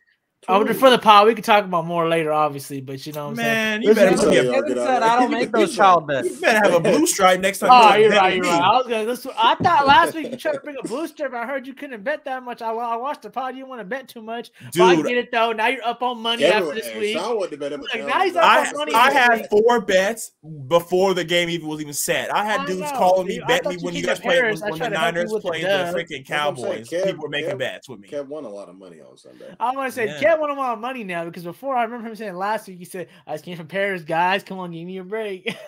Man, Shaun's over here trying to hit me for a 1K. You should have took that. It's because you were fronting like you were gonna put money on the Cowboys, and I wanted to call your bluff instantly, and I did. Speaking of bets, I got to give a shout out to my guy, Rakeem. He tunes into the show. We appreciate you, Rakeem, for tuning in. And he took a cool 100 off of me that we agreed to that a bet about 20 minutes before the game started because I woke up on Sunday realizing that I did not have a single bet made, and I had just made some money off the last 2 weeks. So I was like, let me make a bet. Went on Instagram, the new little status feature or whatever it is, and I said, I'm taking all bets from Eagles fans. He slid in my DMs, and I give him credit. And I'm happy to give him my money. Congratulations. You guys deserve it. And that's it for the NFL until next week because I'm done with the NFL. Now let's get to the NBA as the all-star starters have been revealed in the NBA, but a twist for But All a right, twist. Shaun, our I host was about to say, just so who's left. gonna go? So Our host The just twist- left. So I think the twist that Shaun was trying to get to was this year they're going to start picking live. So everybody's gonna be able to see who the All-Star reserves. They're gonna reveal the reserves later this week. But you're gonna be picking live, like it's gonna be like a pickup game. So I think it's gonna be really cool. So Giannis and LeBron are obviously the team captains. And they're gonna have the pick the litter. So live in front of everybody is gonna be like, all right, I got him, I got Luka, I got Joel. It's gonna be really cool. I can't wait. Vaughn, live just like that live slick move we just did right there. Come on, y'all, put that little hand together right there, Vaughn. Catching the live and running with it. Full fast break mode. Full fast break. That was pretty smooth on Vaughn's part. For our audio only listeners, I accidentally swiped with 3 fingers on my Mac trackpad, and it was basically the equivalent of the back button, and it kicked me out of the studio.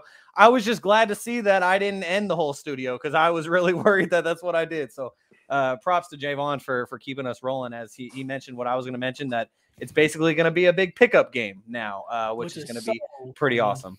Are they still doing the Kobe MVP? Yeah, format? that's All-Star. Are they still doing that format where it's like you got to score 24, like the Elam ending, ending, right? Is that what you're talking about? I think so. Yeah.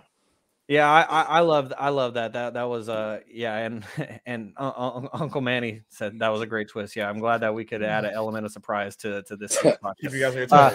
Yeah, exactly. All right, guys. So even though the teams will not be picked until the day of the game, the starters, because they will be picking from a pool of starters, picking from the 10 first, or the other 8 other than the captains, and then they are going to go to the reserves. So let's just talk about these starters first before we get into the reserves. On the east side, we have Kyrie Irving, Donovan Mitchell, Jason Tatum, Giannis Antetokounmpo, and Kevin Durant. On the west side, we have Stephen Curry, Luka Doncic, LeBron James, Zion Williamson, and Nikola Jokic. So, Kevin, were any of these wrong? Was anyone missing from the starters? Because this is 50% fan vote, 25% players, 25% media. So did they get it wrong? 100%. I definitely think they almost hit on a nail with everything, but I would have to disagree with 1 out of the 10. Zion, just because he hasn't been playing, I definitely think there could have been a lot of other players that were on there. 30, though. He was going crazy when he was playing. Don't get me wrong. So I mean, if he's healthy, it's not even a 26. debate. But because he didn't play a lot of games, I think there are more deserving big men out of that. Everyone might take this as being biased, but it's hard to not put in the Sabonis. I was trying to get Sabonis. Averaging 19 and 12, leading the league in double doubles, having the Kings at a 3 seed. I thought winning gets you into the All-Star starters, but I guess it doesn't. So besides that, I would definitely say Sabonis was definitely the biggest snub of the All-Star starters. Man, that was definitely the biggest head scratcher for me, because I completely agree with you there, Kevin. It's like if Zion is playing and he didn't get hurt and has missed now at least a third of the season and he's still out, he seems like he might be returning soon. So maybe he will be back for the All-Star game. And I think it has a lot to do with the fan vote as well. So Jaevon, I will throw it to you next on this one. I feel like we're going to be pretty unanimous on this one as far as the one mistake that we all see in this. But do you think, other than Sabonis over Zion, do you think that there was any other mistakes in here, Jaevon? I think it's kind of hard just with all of the great players now. There's a lot of – it's more positionless basketball.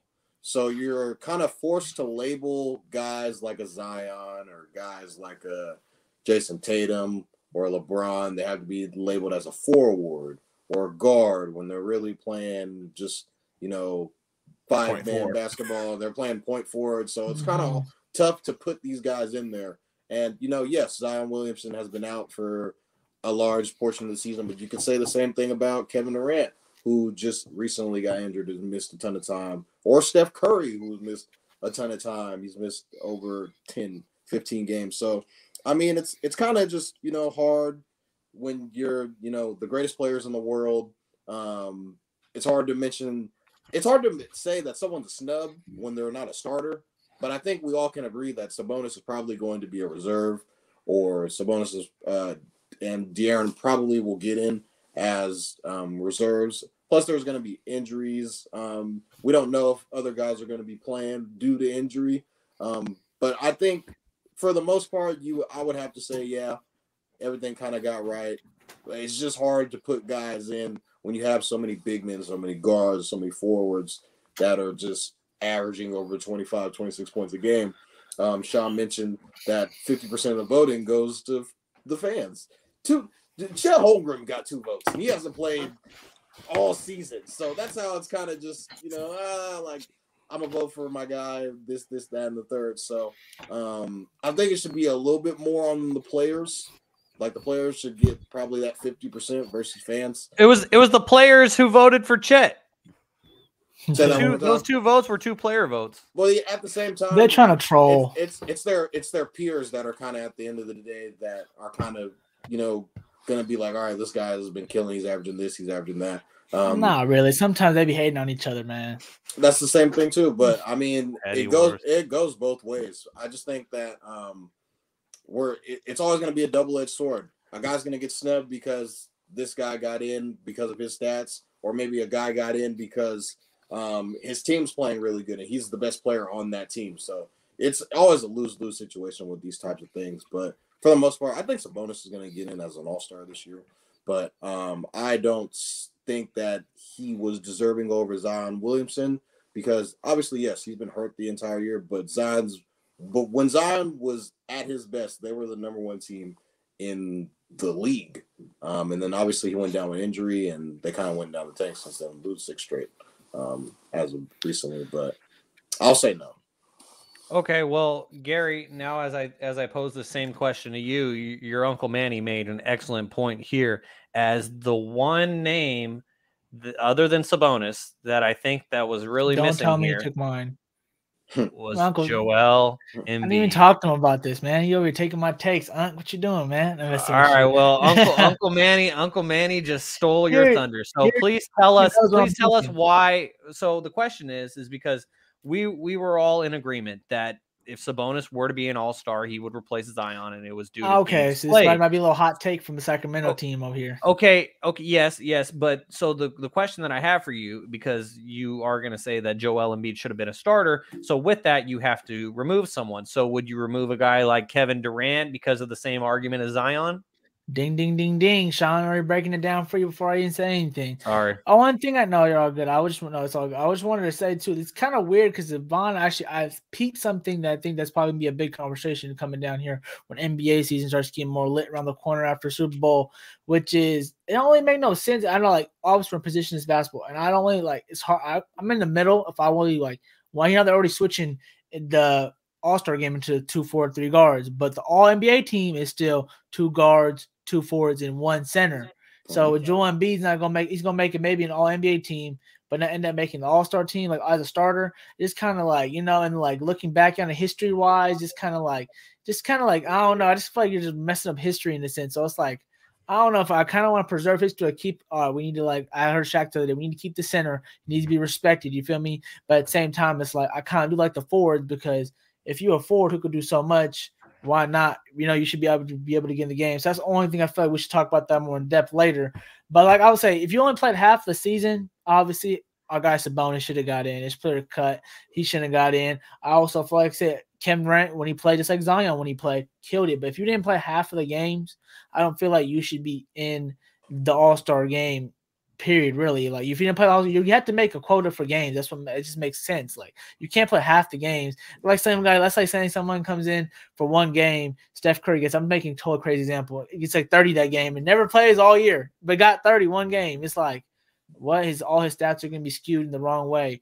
But I really just want to put an emphasis on like as much as I wanted Sabonis to make it the starters team. Obviously, I feel like we all say he's gonna make the team. As much as I want him to make the starting team. If Zion Williamson plays this weekend, plays the All-Star weekend, he's healthy, he plays, I'm happy he's playing over Sabonis.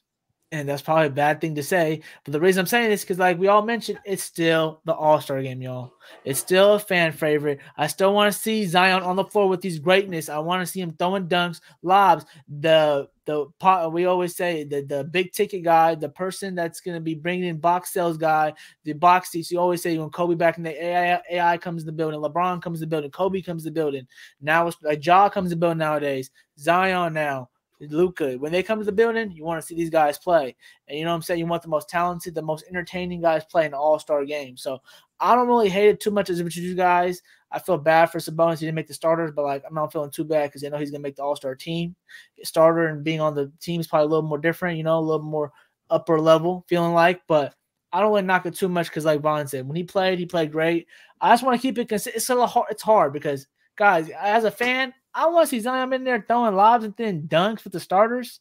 It's going to feel like it's going to be more fun. No hate on Sabonis, and Sabonis knows this too. He's going to be big bodying, getting 20 rebounds and 20 and 10, dominating inside all day, you know, in the All-Star game, the focus. That's why there's three-point contests. That's why there's dunk contests, because it's for the fans to enjoy and have fun. You feel me? It's the NBA giving back. So I know what you guys are saying. I obviously agree, but a little bit part of me also kind of see how Zion got in there, and it's kind of fine. Everybody loves the flashy dunks, but I love a flashy pass here and there. And I think Sabonis, if he was a starter, he could be out there making some flashy dimes as well. And so those are the 5 starters in each conference who have already been selected now as the starters. So there will be 7 more players on each team, as they will be reserves or from each conference. The teams, as we mentioned, will be selected later on. So now this is the real meat of it, gentlemen. They already did the easy work for us by picking the starters. Those are the best of the best, the cream of the crop. Now let's get to the next best. Yeah, what's up? What's your question? Real quick, who y'all taking number 1 if y'all Bron? Real quick, who y'all taking? Among the starters, yeah, right? You know, he got Bron got first pick. Let's do first two picks. So you know, LeBron got first pick. Yeah, let's do LeBron's first pick. This gonna be pretty tough to know who's the next pick is. But who's your first 2 picks, Vaughn? Out of the so we got Curry, we got Luka, we got Jokic, we got Zion. Oh, you're saying I got first pick? Yeah, you're LeBron. You're black. You're t-shirted up. You're gonna tell that player to go grab that jersey. You picking up. You feel me? It's black court rules, but this is gonna kind of be cool because you know I always talk about like it's LeBron. LeBron and Giannis are the captains. Yeah, you get to be real GM. Giannis is all the moment. Captain. In front of their face, but that's gonna be kind of a little. Okay, you feel me though? Like they're gonna be a little bit like, oh, I got last pick, even though I'm like starter last pick, but still, you think all these guys better than me? They were already thinking about that probably when they're doing it on TNT on the show, sitting there with their family. Now it's gonna be you're gonna see reactions. You already know they're gonna be zooming on everyone's reaction. Everyone's gonna try to keep straight faced. So you know what I'm saying, Vaughn, who you got first? Anthony Davis isn't there. You want Kyrie first? Kyrie's been killing lately. But you think LeBron? Okay, you think Jaevon is admittedly a Kyrie stan though. So yeah, but he not picking LeBron. So would that be your personal? That's pick? His like pick. If you were in the shoes of LeBron. Yeah, give me Kyrie. Okay, Kevin. Kevin, how about you? If I'm Bron, I'm going Kyrie too. No cap. we gotta run it back. Give me Kyrie for the culture. Yep. Oh, he can get him later on. Later. Okay, Gary, answer your own question. If you're LeBron, who's the first player you're taking? I'm getting Steph Curry. I'm throwing him down. I'm getting Steph or KD. KD playing. I'm getting KD. I'm getting KD. If I'm LeBron, I'm getting KD. If he's playing, but I'm assuming, we're gonna assume he's playing. I'm taking KD. I'm gonna scratch that. If I am LeBron, I am going to take the player that has had 4 50-point games this season, including one tonight. He scored 53. That is Luka Doncic, the guy that the Kings should have selected as well. Yeah, that guy. That's who I'm taking. But I like LeBron. Like, if I want some giants on my team, I'm picking KD first. And if Tatum's there, y'all picking, Tatum might be there too for me. I mean, I wouldn't put it past LeBron to pick KD, just considering. Who's your second pick, Vaughn? All right, you went Kyrie now. Now who you going next? Oh, we're just doing the whole picks. Okay. Okay, it's a little fun. Real quick, who you picking? Give me JT. Okay, what about you, Kev? Hey man, small ball all the way, man. Give me Steph. Steph might be gone though. That's what I'm saying. LeBron's like, I'm gonna play live. Yeah, because you got to factor in who's Giannis. You got to factor in who Giannis is taking with his first pick. He's probably taking Zion, Luka. I think Steph will be there. I don't think Steph goes too. Okay. Okay, Gary. So Giannis led in corners. You do. Yeah, then after I get Katie, I'm gonna get Luka or Steph. Yeah, I'd probably go with the soon to be 3-time MVP Nikola Jokic I was thinking that. I'm gonna just draft an all Euro team. I can't have Giannis, so I'm gonna keep all the Euro guys away from Giannis if I'm LeBron. That would be my. You can't go wrong with either pick. So. No, not at all. And so, guys, now let's get into the tougher part. This is the reserves, and this is more so because I think we all have a pool of players that we could all pick from here. And so 14 players, 7 in each conference. And the technicality is here, as Gary was mentioning earlier with all NBA teams, is that among these 7 reserves in each conference, you need to have 2 guards, 3 front court players, and then 2 additional players regardless of position. And so do any of you voluntarily want to go first with your all-star list? I'm not sure if you guys have. Okay, Kevin's ready. Kevin's ready. 2 guards, 3 forwards, and then 2 guys that don't matter what positions. Okay. So I mean it's hard. This is another guy we should have brought up during the snubs. Shai Gilgeous-Alexander. I think he has to be the first person off the board. The way he's been playing in OKC, he's literally the only reason they're relevant. So it definitely got to go Shai. With the second guard spot in the Western Conference, you got to go Ja Morant. It's hard, but you got to go Ja. And with the forwards, I think I'm gonna go. I got to give my guys my Finney guys some love. I got to get Laurie in there as one of my forwards. Laurie, shit. You got to go Anthony Davis. You got to go Anthony Davis getting in there. And then you got to go Sabonis. He barely played. Then with the 2 wild card guys, I'm gonna throw Fox in there. And I'm stuck between. Actually, I'm not stuck. We're gonna go small ball. I'm gonna throw Ant Edwards in there. He's been killing. I think Ant Edwards will be that last guy. He's been going crazy lately. Yeah. Shout out to my guy Wes in the comments. I just show some love to Minnesota. So Kevin did not pick Damian Lillard. I was gonna say that. Kevin did not pick Damian. I love Ant-Man, but you just put Ant-Man in over Dame Dollar. Dame's been hurt. Dame just dropped 60. You did. Missed in 2 months. I hope he goes. You pick Anthony Davis, Kev. He's hurt. You pick AD. I'll let you scratch if you want. Okay, so you forgot Dame. Those are Kevin's from the West. Sorry, Gary. Go ahead. Hold on, he might have forgot Dame. I don't think he remembered. Nah, I knew Dame. It's on my list. Yeah, it's on my list. Yeah.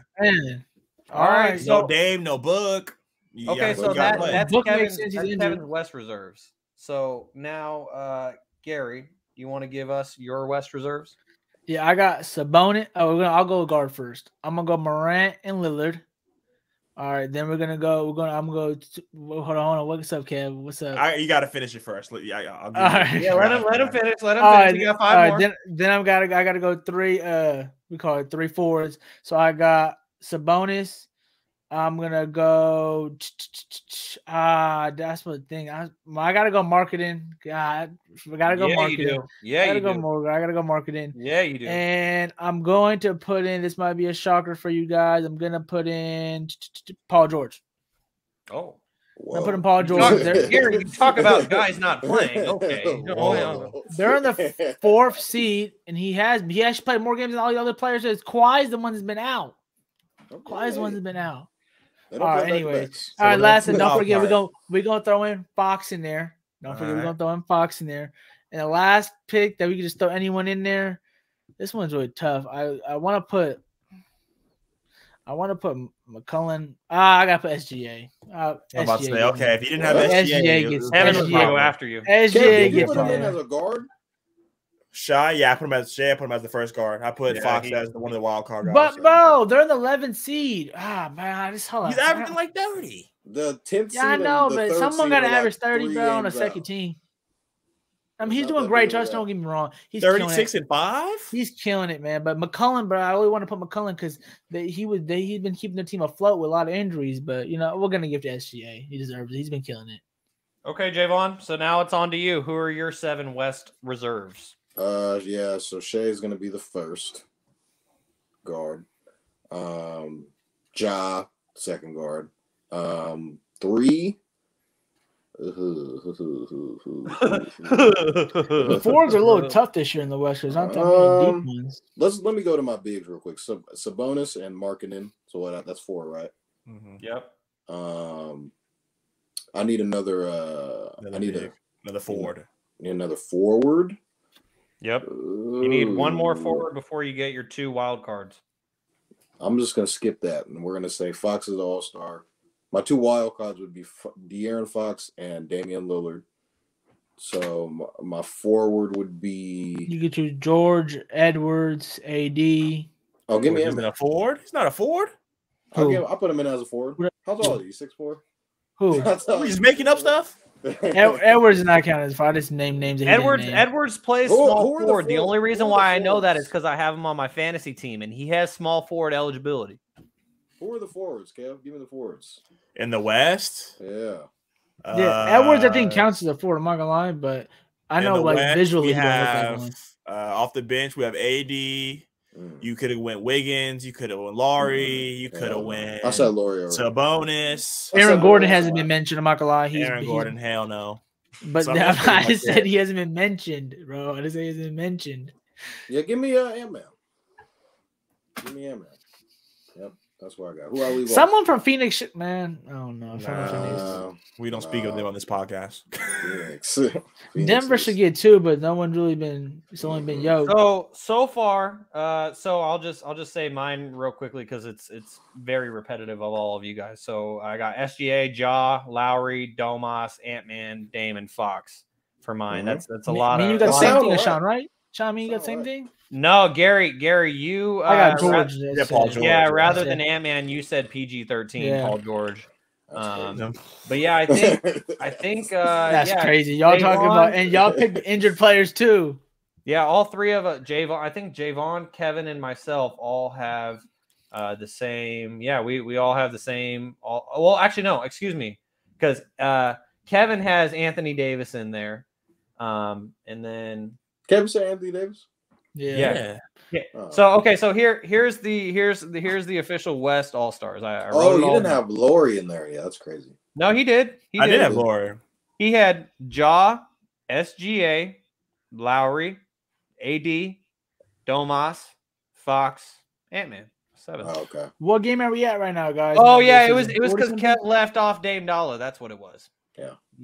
No Dame. Dame pennies. So Jaevon, you and I went with Dame. You always over go watch AD play. ultimately. You go disrespectful like that. You don't ever play when I go. Who? Dame. He always hurt. He always hurt. Awesome. Inner workings. I just checked. I think Paul George played 39 games this year, you guys. Oh, look at Gary. Stats over I just politics. checked compared to all other guys. We were talking about 20 from Zion, I think. Come on, y'all. I knew he was been playing. We always talk about Kawhi not playing. That's Kawhi, guys. I mean, okay. If Zion, okay, let me wild question here. If Zion wasn't already voted a starter, would he have been named a reserve? Because we got to keep in mind that these reserves are named by the coaches. Oh yeah. Yeah, because it's not that much depth this year in that position. So last year he was named a reserve, and they was trash, and he was hurt. And he was calling. Good point. Good point. Okay, so now let's go over to the East. Let's go over to the East. Kevin, you want to start us off again? Yes, sir. So I got a question. Yeah, go ahead. What are we calling Jaylen Brown? I feel like he has small forward eligibility between. Yeah, he does. He has forward eligibility. Shooting guard, small forward. Yeah. All right, I have to make sure that I would have changed my whole list. All right, so I got James Harden. That's how he gets in. He's a forward. Yeah, that's how he gets in. You got James Harden. You got Trae Young. Mm-hmm. You got Jaylen Brown. Mm-hmm. I know. We talk about hurt guys, but I gotta see Tyrese in there. I gotta see Tyrese in there. I think Ty put enough games. So he'd be one of my wild cards. My first forward off the board would have to be Pascal Siakam. You got to throw Nick Claxton in there. He's been doing his thing, leading candidate for Defensive Player of the Year. And, man, it wouldn't be Kevin if I didn't throw no Duke love, man. So for the last forward, we're throwing Paulo Banchero in there. Yes. Paulo Banchero. I love it. And then for my last wild card, wait. So you use? Oh, okay. So you said Tyrese did you was the say wild officially card. Tyrese? Okay, Tyrese Tyrese. is a Yeah. wild card. Yeah. Okay, because I heard you mention Tyrese earlier, and I already jotted him down, but I'm sorry, he I was the wasn't wild sure. card, and then my last wild card, I'd have to go LaMelo Ball. Wait, hold on. My forwards were Joel, Pascal, and Paulo. Oh, I did say Claxton. Yeah, so no LaMelo. I did say Claxton. Yeah, so no LaMelo. 1, 2, 3, 4, 5. Hold on. I feel like no, that's 8. Okay, so Harden, Trae Young, Jaylen Brown. You said Tyrese Halliburton was a wild card, yeah? Yeah. Tyrese, Pascal, Claxton, Paolo, Joel. That's 8. Ooh. So well, I guess no Nick. Oh yeah, I was gonna say No all Nick. those names, probably goodbye Nick Claxton. Sorry, Paolo Nick gotta Claxton. stay. All right, there you go. So Kevin officially has James Harden, Trae Young, Jaylen Brown, Joel Embiid, Pascal Siakam, Tyrese Halliburton, and Paolo Banchero. I don't like Pascal in there. Okay, so Jaevon, if you don't like Pascal, then tell us your team. Tell us what you do like. All right, so I got Harden, guard, Trae Young, guard, forwards, Julius Randle. Yes, that's what I like. I like Julius Randle over Pascal. I like that. That boy has been killing. Julius has been going crazy. Okay, so Julius Randle as forward, Jaylen Brown, forward. 3 more. Oh my god. Shit. Give me Bam. I'm gonna throw Bam in there. It's getting off the wall. I gotta throw Bam in there. My two wild cards, Kyle Kuzma. I knew you guys say Kuz. Kyle Kuzma has been hooping. Y'all don't watch. Put that league pass on and just watch. It's okay. We're getting ready. I'm not watching the Wizards. Watch the Wizards. I pay for league pass. I'm not gonna watch the Wizards. Kuzma. Damn.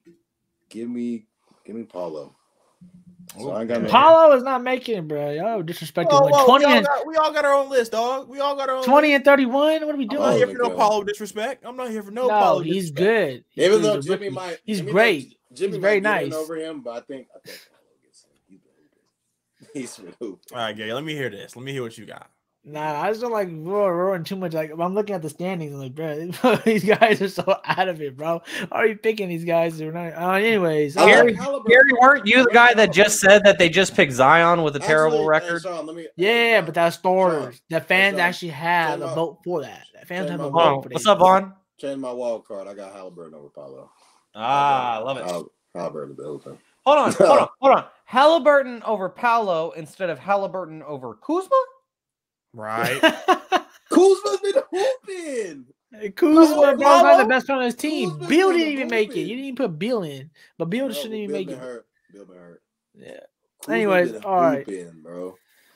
Come on. All right, Gary, who you going with?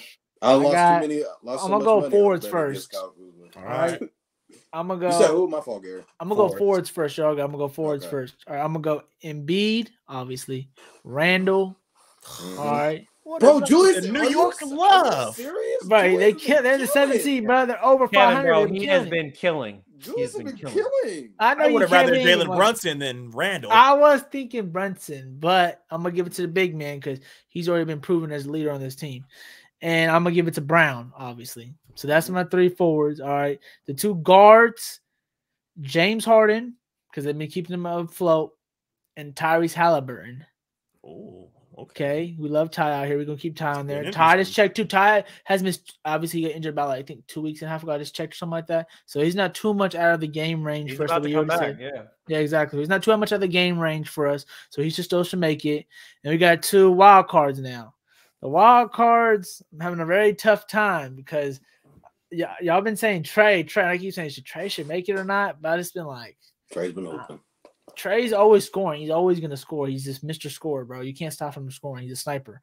So it's like but I'm gonna put Trey in. Damn it, I don't want to put Trey in. I don't want to. Hey, Gary, stats over politics, bro. Stats over politics. So who's your last guy? All right, my last guy is you know what? We're gonna give it to this last one. I really didn't think about too hard because I was thinking about my starters really. It's really between Siakam and Butler, but I'm gonna go Siakam. Did you not say James Harden? James Harden won. I already did. said James Harden. He got him.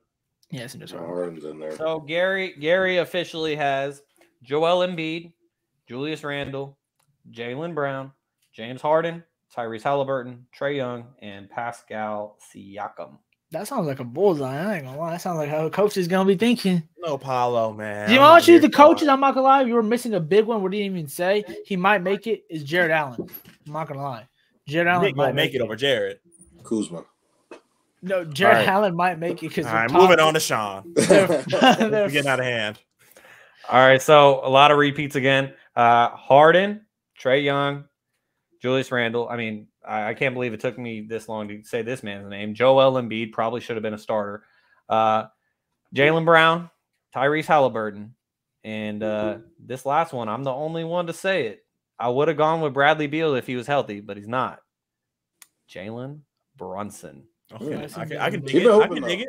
He has been hooping like I mean, I don't want to give any credit to Wally Zerbiak, but I mean, I think Jalen Brunson and Tyrese Halliburton should both get into this All-Star game. So those are our All-Star picks. Everybody might get I changed my got it on paper. I changed one pick. I changed one pick real quick, John.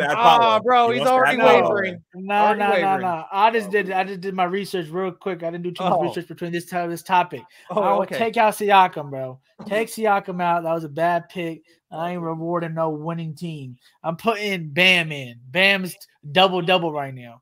Yeah, double right now. He averaging a double. Kev, I just changed. Miami Heat podcast. Hey, I didn't put Butler in there. Yeah, Jimmy Toddy did. Toddy won both of them in there. 28 and 23. Toddy don't got him in there. He said he might get in there though. 28 and 23. He's over. That's the record. And we always know Butler. You know, he always takes his games off. And he's been doing his thing, man. Hey, man, I just want to give a quick shout out to Jimmy Butler for what he did for that one fan who apparently traveled like 5,000 miles to go see him. Yeah. And I love that story until the interweb showed us that apparently that kid and his sister loved going to every NBA game, had a Steph sign. Steph, we came 5,000 miles to come see you. Fucking another game. We came 5,000 miles to come see you. Like, doing it every single game. Hey, that's not doing that. Yeah, that's not bad, Shaun. I mean, you probably would have done that if we were kids.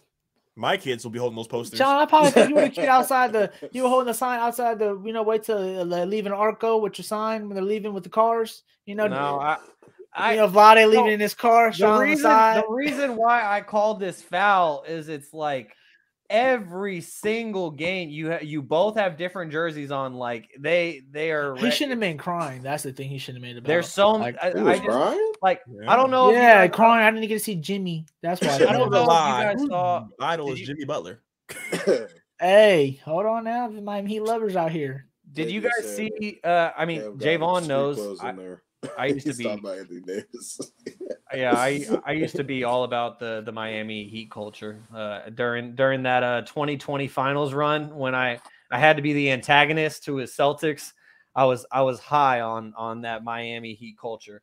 1-7.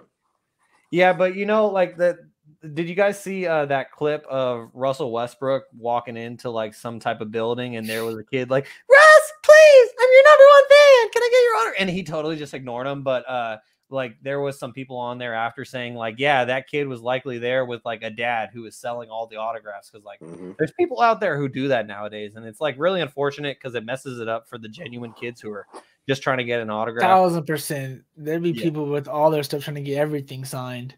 It's like, bro, just your hobby. What is this? Come on now, give it to the kid who's been screaming and yelling his whole life, his whole game. I paid for the kid's ticket. Give it to me. I would have instantly stole something if they threw it up there. All right, kid. We know. Hey, man, everybody got to eat. Everybody got to eat. All right, guys. Well, time is winding down on this week's episode of Stats Over Politics, and we appreciate all of you that have been tuning in on YouTube and on Twitter. But before we go, we got to talk some Kings. But before we get to the Sacramento Kings real quickly, I forgot last week. I think it was last week or the week prior. I think it was when Kevin was gone. I forgot about Shaun's pop quiz. So Gary, you missed out on Shaun's pop quiz last week, but good news is neither of them got one right. They didn't even get your bonus question. So the scores are still even. As Kevin and Jaevon, they're both at 4. Gary has 3. And so real simple question for you guys this week, as you can see it going down the ticker right there. I already clicked it. It's real nice and easy. As LeBron James, he is quickly approaching the overall record for the highest scorer in NBA history in terms of total overall points. He will soon be passing Kareem Abdul-Jabbar. And so there's 3 other guys who are in that top 5. And so Kevin's looking it up right now, bro. I can see it. Yeah, is Kevin looking it up? We see Kevin. Kevin's typing away. I already know the answer. I don't gotta look it up. I would hope LeBron James you're talking about. Okay. I know everybody keep passing. Okay, so go ahead, Kev. Go ahead. Let Kev take it. Okay, so no, I'm gonna go to Kevin last because he is by process of elimination. He'll have to guess whoever you guys don't get because he knows it. So Gary, I'm gonna start things off with you. There are 3 other players in the top 5. I mean, I feel like if I was ever gonna give you guys a softball, this is a pretty good week. But yeah, so there's 3 other guys in the top 5 of all-time scoring in NBA history. Name one of the other 3 other than LeBron or Kareem. Gary, I'm gonna start it off. One?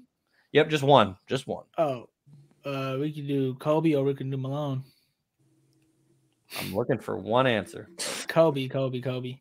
All right, Kobe Bryant. So, Jaevon, who else? Who's 2 of the other guys? Karl Malone. Okay, so God damn it. Kevin, you do it. It was easy. I only do those. You only do those 2? Okay, Kevin. I never do. Oh. All right, Kevin. Who else is in that top 5 along with Karl Malone and Kobe Bryant? Fuck. I know it's not Michael, but that's the only educated guess I can have. Jaevon gained a point. Just to be clear, Jaevon gained a point. Gary gained a point. So Jaevon's at 5 now. Gary's at 4. Kevin, you're still at 4 unless I'm you staying can. at 4. Yeah. So what's your answer? Who else? Is in the top 5? Bro, Kev messed up big time. Gary, just let him guess, and then we'll tell him. Yeah. Oh my God. Let's go ahead and keep Kevin at 4. Michael Jordan. You're not even gonna guess. Dude, I don't know. I talked to all the Kobe fans, so I knew it was Kobe. So that's what I was going to say. What'd you say? Kev, what'd you say? Kevin, you now have 5 points because number 5 on the all-time. I know it's MJ, bro. I thought it was 6. So who's 6? No, yeah, 6 is Dirk. Dirk, yeah, I know Dirk. Dirk would climbed at the end. So the top 5 on the NBA all-time scoring list is Michael Jordan, Kobe Bryant, Karl Malone, LeBron James, and Kareem Abdul-Jabbar. By the time that we all meet with you all again next Monday, it will be LeBron James at number 1. Hold on, real quick. He's like 110 points. 117 away. I seen it today. The countdown on ESPN. Real quick. 116 from Tiny. For our bet people for Vaughn, real quick. What's up? I seen the prop bet. What we betting? Which game do you think Vaughn? You got? When is he gonna do this? He's 117 away. What do you put your money on? In OKC, back at home versus Minnesota? What you thinking? At home against Minnesota. No, I'm tripping. Indiana, New Orleans. What do y'all got? Which game y'all thinking? I thought people were saying he was going to do it in Milwaukee. Milwaukee. That's what I've been hearing. Milwaukee, like, that's 4 games away. Because they were saying, I mean, LeBron, how much do you have on? Yeah, but LeBron was out tonight too. He was out tonight. So he still plays the Knicks tomorrow. He's gonna have 40. Okay. Yeah. Okay. That's gonna put him about 80 away. Then I say against Golden 30 State, when they play Golden State. I think he's gonna do it against OKC probably. Yeah. And a rent. What is it again? Is it in OKC? No, it's he's in probably Staples. Not playing that game. Oh, in Staples. Staples, yeah, he'll play. If he really wants to make it happen, like like you guys saying, then yeah, he'll choose Milwaukee to do it against Giannis. Because he might sit out. There might be a certain place where he would want it to happen. He doesn't want it to happen in like Indiana. I mean, it would have been cool if he had done it in the Mecca tomorrow night. When they play New York, but obviously you can't score 100 tomorrow. 117. I'm here for it. He could. Sorry. I think if LeBron is gonna make it happen, he's gonna do it on primetime ABC Sunday afternoon, in between the weeks of the conference championship game and the Super Bowl. He plays the Warriors Sunday at 12:30. That's far, but he gonna score 100 before that, y'all. Y'all see he's been getting 40 easily. But he's gonna sit out every other game. Yeah. Yeah, I think he sits out tonight just because AD's sitting. But after tonight, LeBron should not be sitting where they sitting at right now. They did not need to be sitting. Everyone needs to be playing every game, every back-to-back right now with the way they're trying to get it cooking. Yeah. Exactly. All right, guys. Well, let's close this thing out real quickly in the final 5 minutes here, and let's talk about the Kings, because even though they did win tonight, light the motherfucking beam, the Kings have had a tough week as they went 1-2 in the last 3 games. The Kings, they lost at home against the Raptors this past Wednesday to close out that long homestand as they lost to the Raptors 113-95. Then they have a couple days off. They go to Minnesota. They play at the Timberwolves on Sunday, and they lost 117-110. However, back-to-back games in Minnesota at the Target Center. They do win against the Timberwolves tonight, 118-111 in overtime. As we noted earlier, we started this live stream before the game ended. The Kings have since won since we started, so praise the Lord, light the beam. Gary, I'm going to start things off with you. What do you think has been rough for the Kings in the last week, especially starting with that game against the Raptors at home? I think the Raptors game in particular, that's the game we came out really sloppy, and their length really got to us. And defensively, we weren't able to really clog the paint and really stop that. That's obviously been our problem all year. You know, you can listen to any of the coach. From any of the players mentioned, they know defensively they still haven't got together as much as they should. And that's them getting right now, especially now, teams are knowing that we're, getting some national pub. We're in the 3rd seed. We're the 3rd seed, and people are not really sleeping on us anymore. I feel like the Raptors didn't sleep on us. A lot of teams are, coming to expecting the crowd to be ruckus. They don't want us to light the beam on them, and they know the beam chants can be heard anywhere now across the country. So I think the Sacramento Kings are going to have to tighten up on defense in a major way if they want to get to where they need to be at by playoff time. And I think they're gonna have to be more roughhousing. I think they're gonna have to get more tough, because like that game where you go back again, Shaun, they really got kind of pushed around in a sense, and they know that we didn't even score 100, and that's probably one of the only few games this year we ever did. Probably the only game I don't remember us not scoring 100, scoring 95. So them getting back on track, and I kind of like how they're going on this road trip, because I think they ended the home stint really good. I mean, not ended it great, but they had an overall good home record to get the building, get some good momentum rolling on the road. Now they're gone for 2 weeks, and this is really going to be a good battle test for them to get more tight-knit, to really loosen some screws up when you're down in the trenches and you're in these other cities by yourself as a team. So I think they're going to be they did one good thing about this is they're not losing back-to-back games. They lost to Minnesota on Saturday by 7. They came back to Minnesota and beat them today by 7 actually. So them just come, even though it was overtime, they're still just learning, and you know what? They're putting it together piece by piece,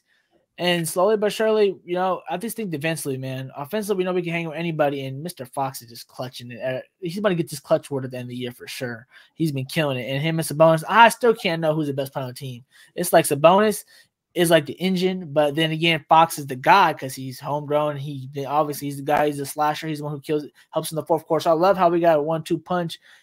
And this is probably the only way we could do. We don't got a clear-cut guy, but we got 2 really high-level guys. And we got snipers all over the place. So the Kings, they're going to go through some of these stints as part of the NBA season, guys. So they're going to go through these 1 and 2 little stretches. But as long as they're playing hard, playing the right way, I feel like that's the main thing right now for the Kings. Gary doesn't want to say it. I will. All love and respect to De'Aaron Fox. The best player on this team is Domantas Sabonis, point blank, in my opinion. Down. Kevin. Damn, for real? Hands down. Yes. Domantas he Sabonis, changed the whole thing. Domantas Sabonis is about to be 3rd team All NBA if things pan out right.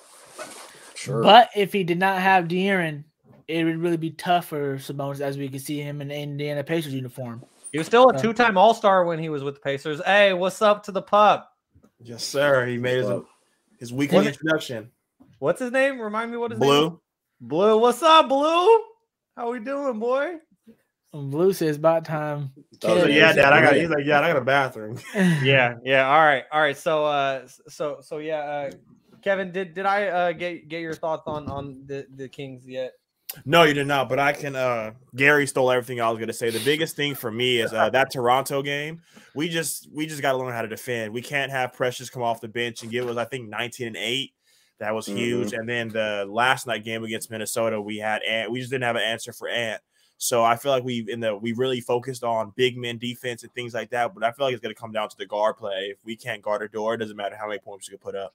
So that's one thing I want to see improved. But I mean, like Gary said, we were able to split with them one-on-one, and we kind of just let that Raptors game get away from us. So not a bad road trip overall. Jaevon, the Kings are still 3rd in the West, which just checks that. Yeah, man, they're still like 3 or 4 games out. They're still 2 games up on the Clippers, who are 4th in the West. And so here we are.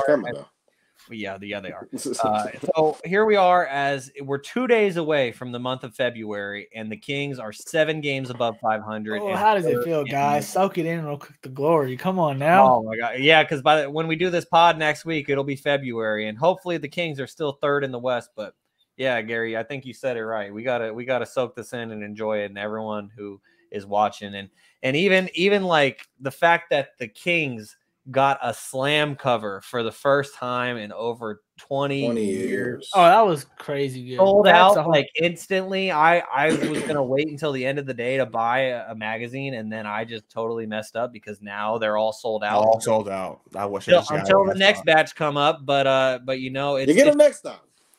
It's an awesome time. It's an awesome time to be. Get that shirt. The shirt looks clean. I want the shirt. Yeah, I got a so when Sabrina Ionescu was on the cover of Slam, I got a shirt of her cover, and it's actually a pretty nice quality shirt. And for those of you who haven't seen it yet, this is the. There you go, Shaun. Hey, look at you. Loaded. Yeah, locked and loaded with the beam. Light the beam. The beam represents the city, y'all. That's a new cowbell. That's what we got a part of our podcast cover, because we represent SAC, in a positive way. You feel me? So, I don't know if we ever explained our cover a little bit, but that's how I think we know. That's how we rocking with it. Exactly. Light the beam. The Kings are on the cover of Slam, and Jaevon, close us out with your thoughts on the Kings, because I mean, let's spin this forward, because the Kings got some more games coming up this week, and they can really kind of build off of this Timberwolves game, don't you think? I think so. This was a big win tonight, or else it would have been 0-3. I thought they should have won that Raptors game. I think the Raptors kind of just controlled the game early on. The Kings never really had a chance to ever really get back in the game.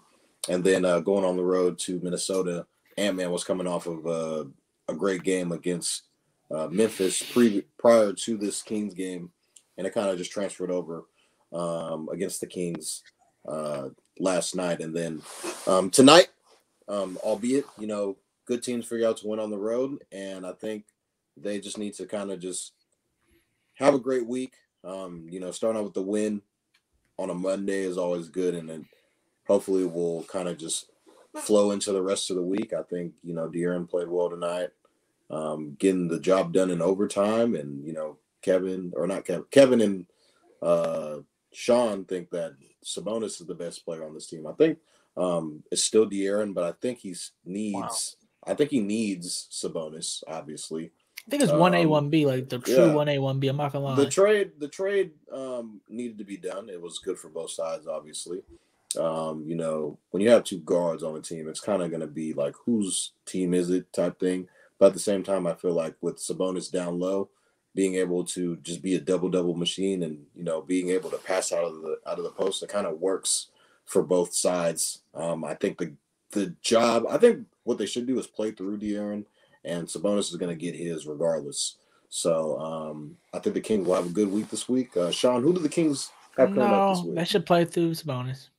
Oh, Gary, we'll leave that argument there, and we will revisit that in the coming weeks, because we got plenty of time with the NFL season winding down to get into plenty more Kings as the weeks go on. But Jaevon, to answer your question, the Kings got 4 games coming up in the next week, and in my opinion, it's 4 games that are very winnable, at least 3 of them. 4-0. I need to look at the schedule. 4-0, Kev. Hey, you know what I was going to say. We don't even need to ask Kev. Kev's saying 4-0. So the Kings play at the Spurs, then they play at the Pacers, at the Pelicans, and then at the Rockets, all between now and next Monday. So that's 4 games.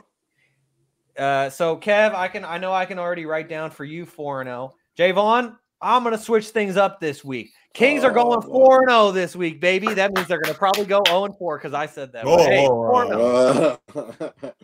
I'm going to say 4-0. All right, Gary. Good you got to keep going.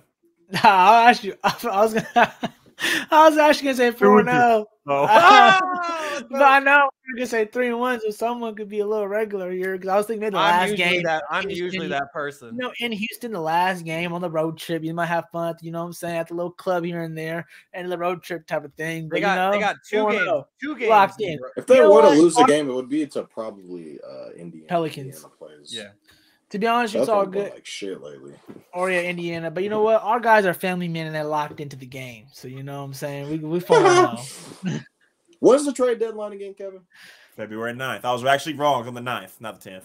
So next week we'll be able to talk a little trade deadline. Next Thursday, Wednesday. Kuzma, All-Star. I think it'll be Thursday because I think the trade deadline is on Thursday. Who y'all getting? Yeah. We shall see. But hey, Cam Reddish, talking to existence. Cam Reddish, bring him to sack. No. You can get him for nothing. That's what I'm saying. All right, for nothing, yeah. Maybe for a second rounder. Harrison Barnes, Rashawn Holmes. Nah, bro, leave Harrison off the table. Hey, we're taking him out of the default package. No more. Give that package. Y'all know if y'all were to make a trade, he's gonna be a part of the package. One of them two. Bro, I'm telling you right now, we lose Harrison Barnes. Good luck, and that means being sarcastic. Good luck. Mo Bamba. All right.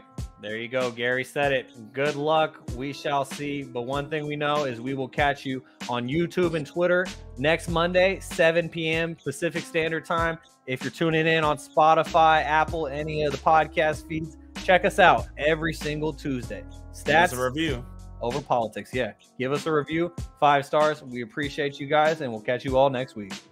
Peace.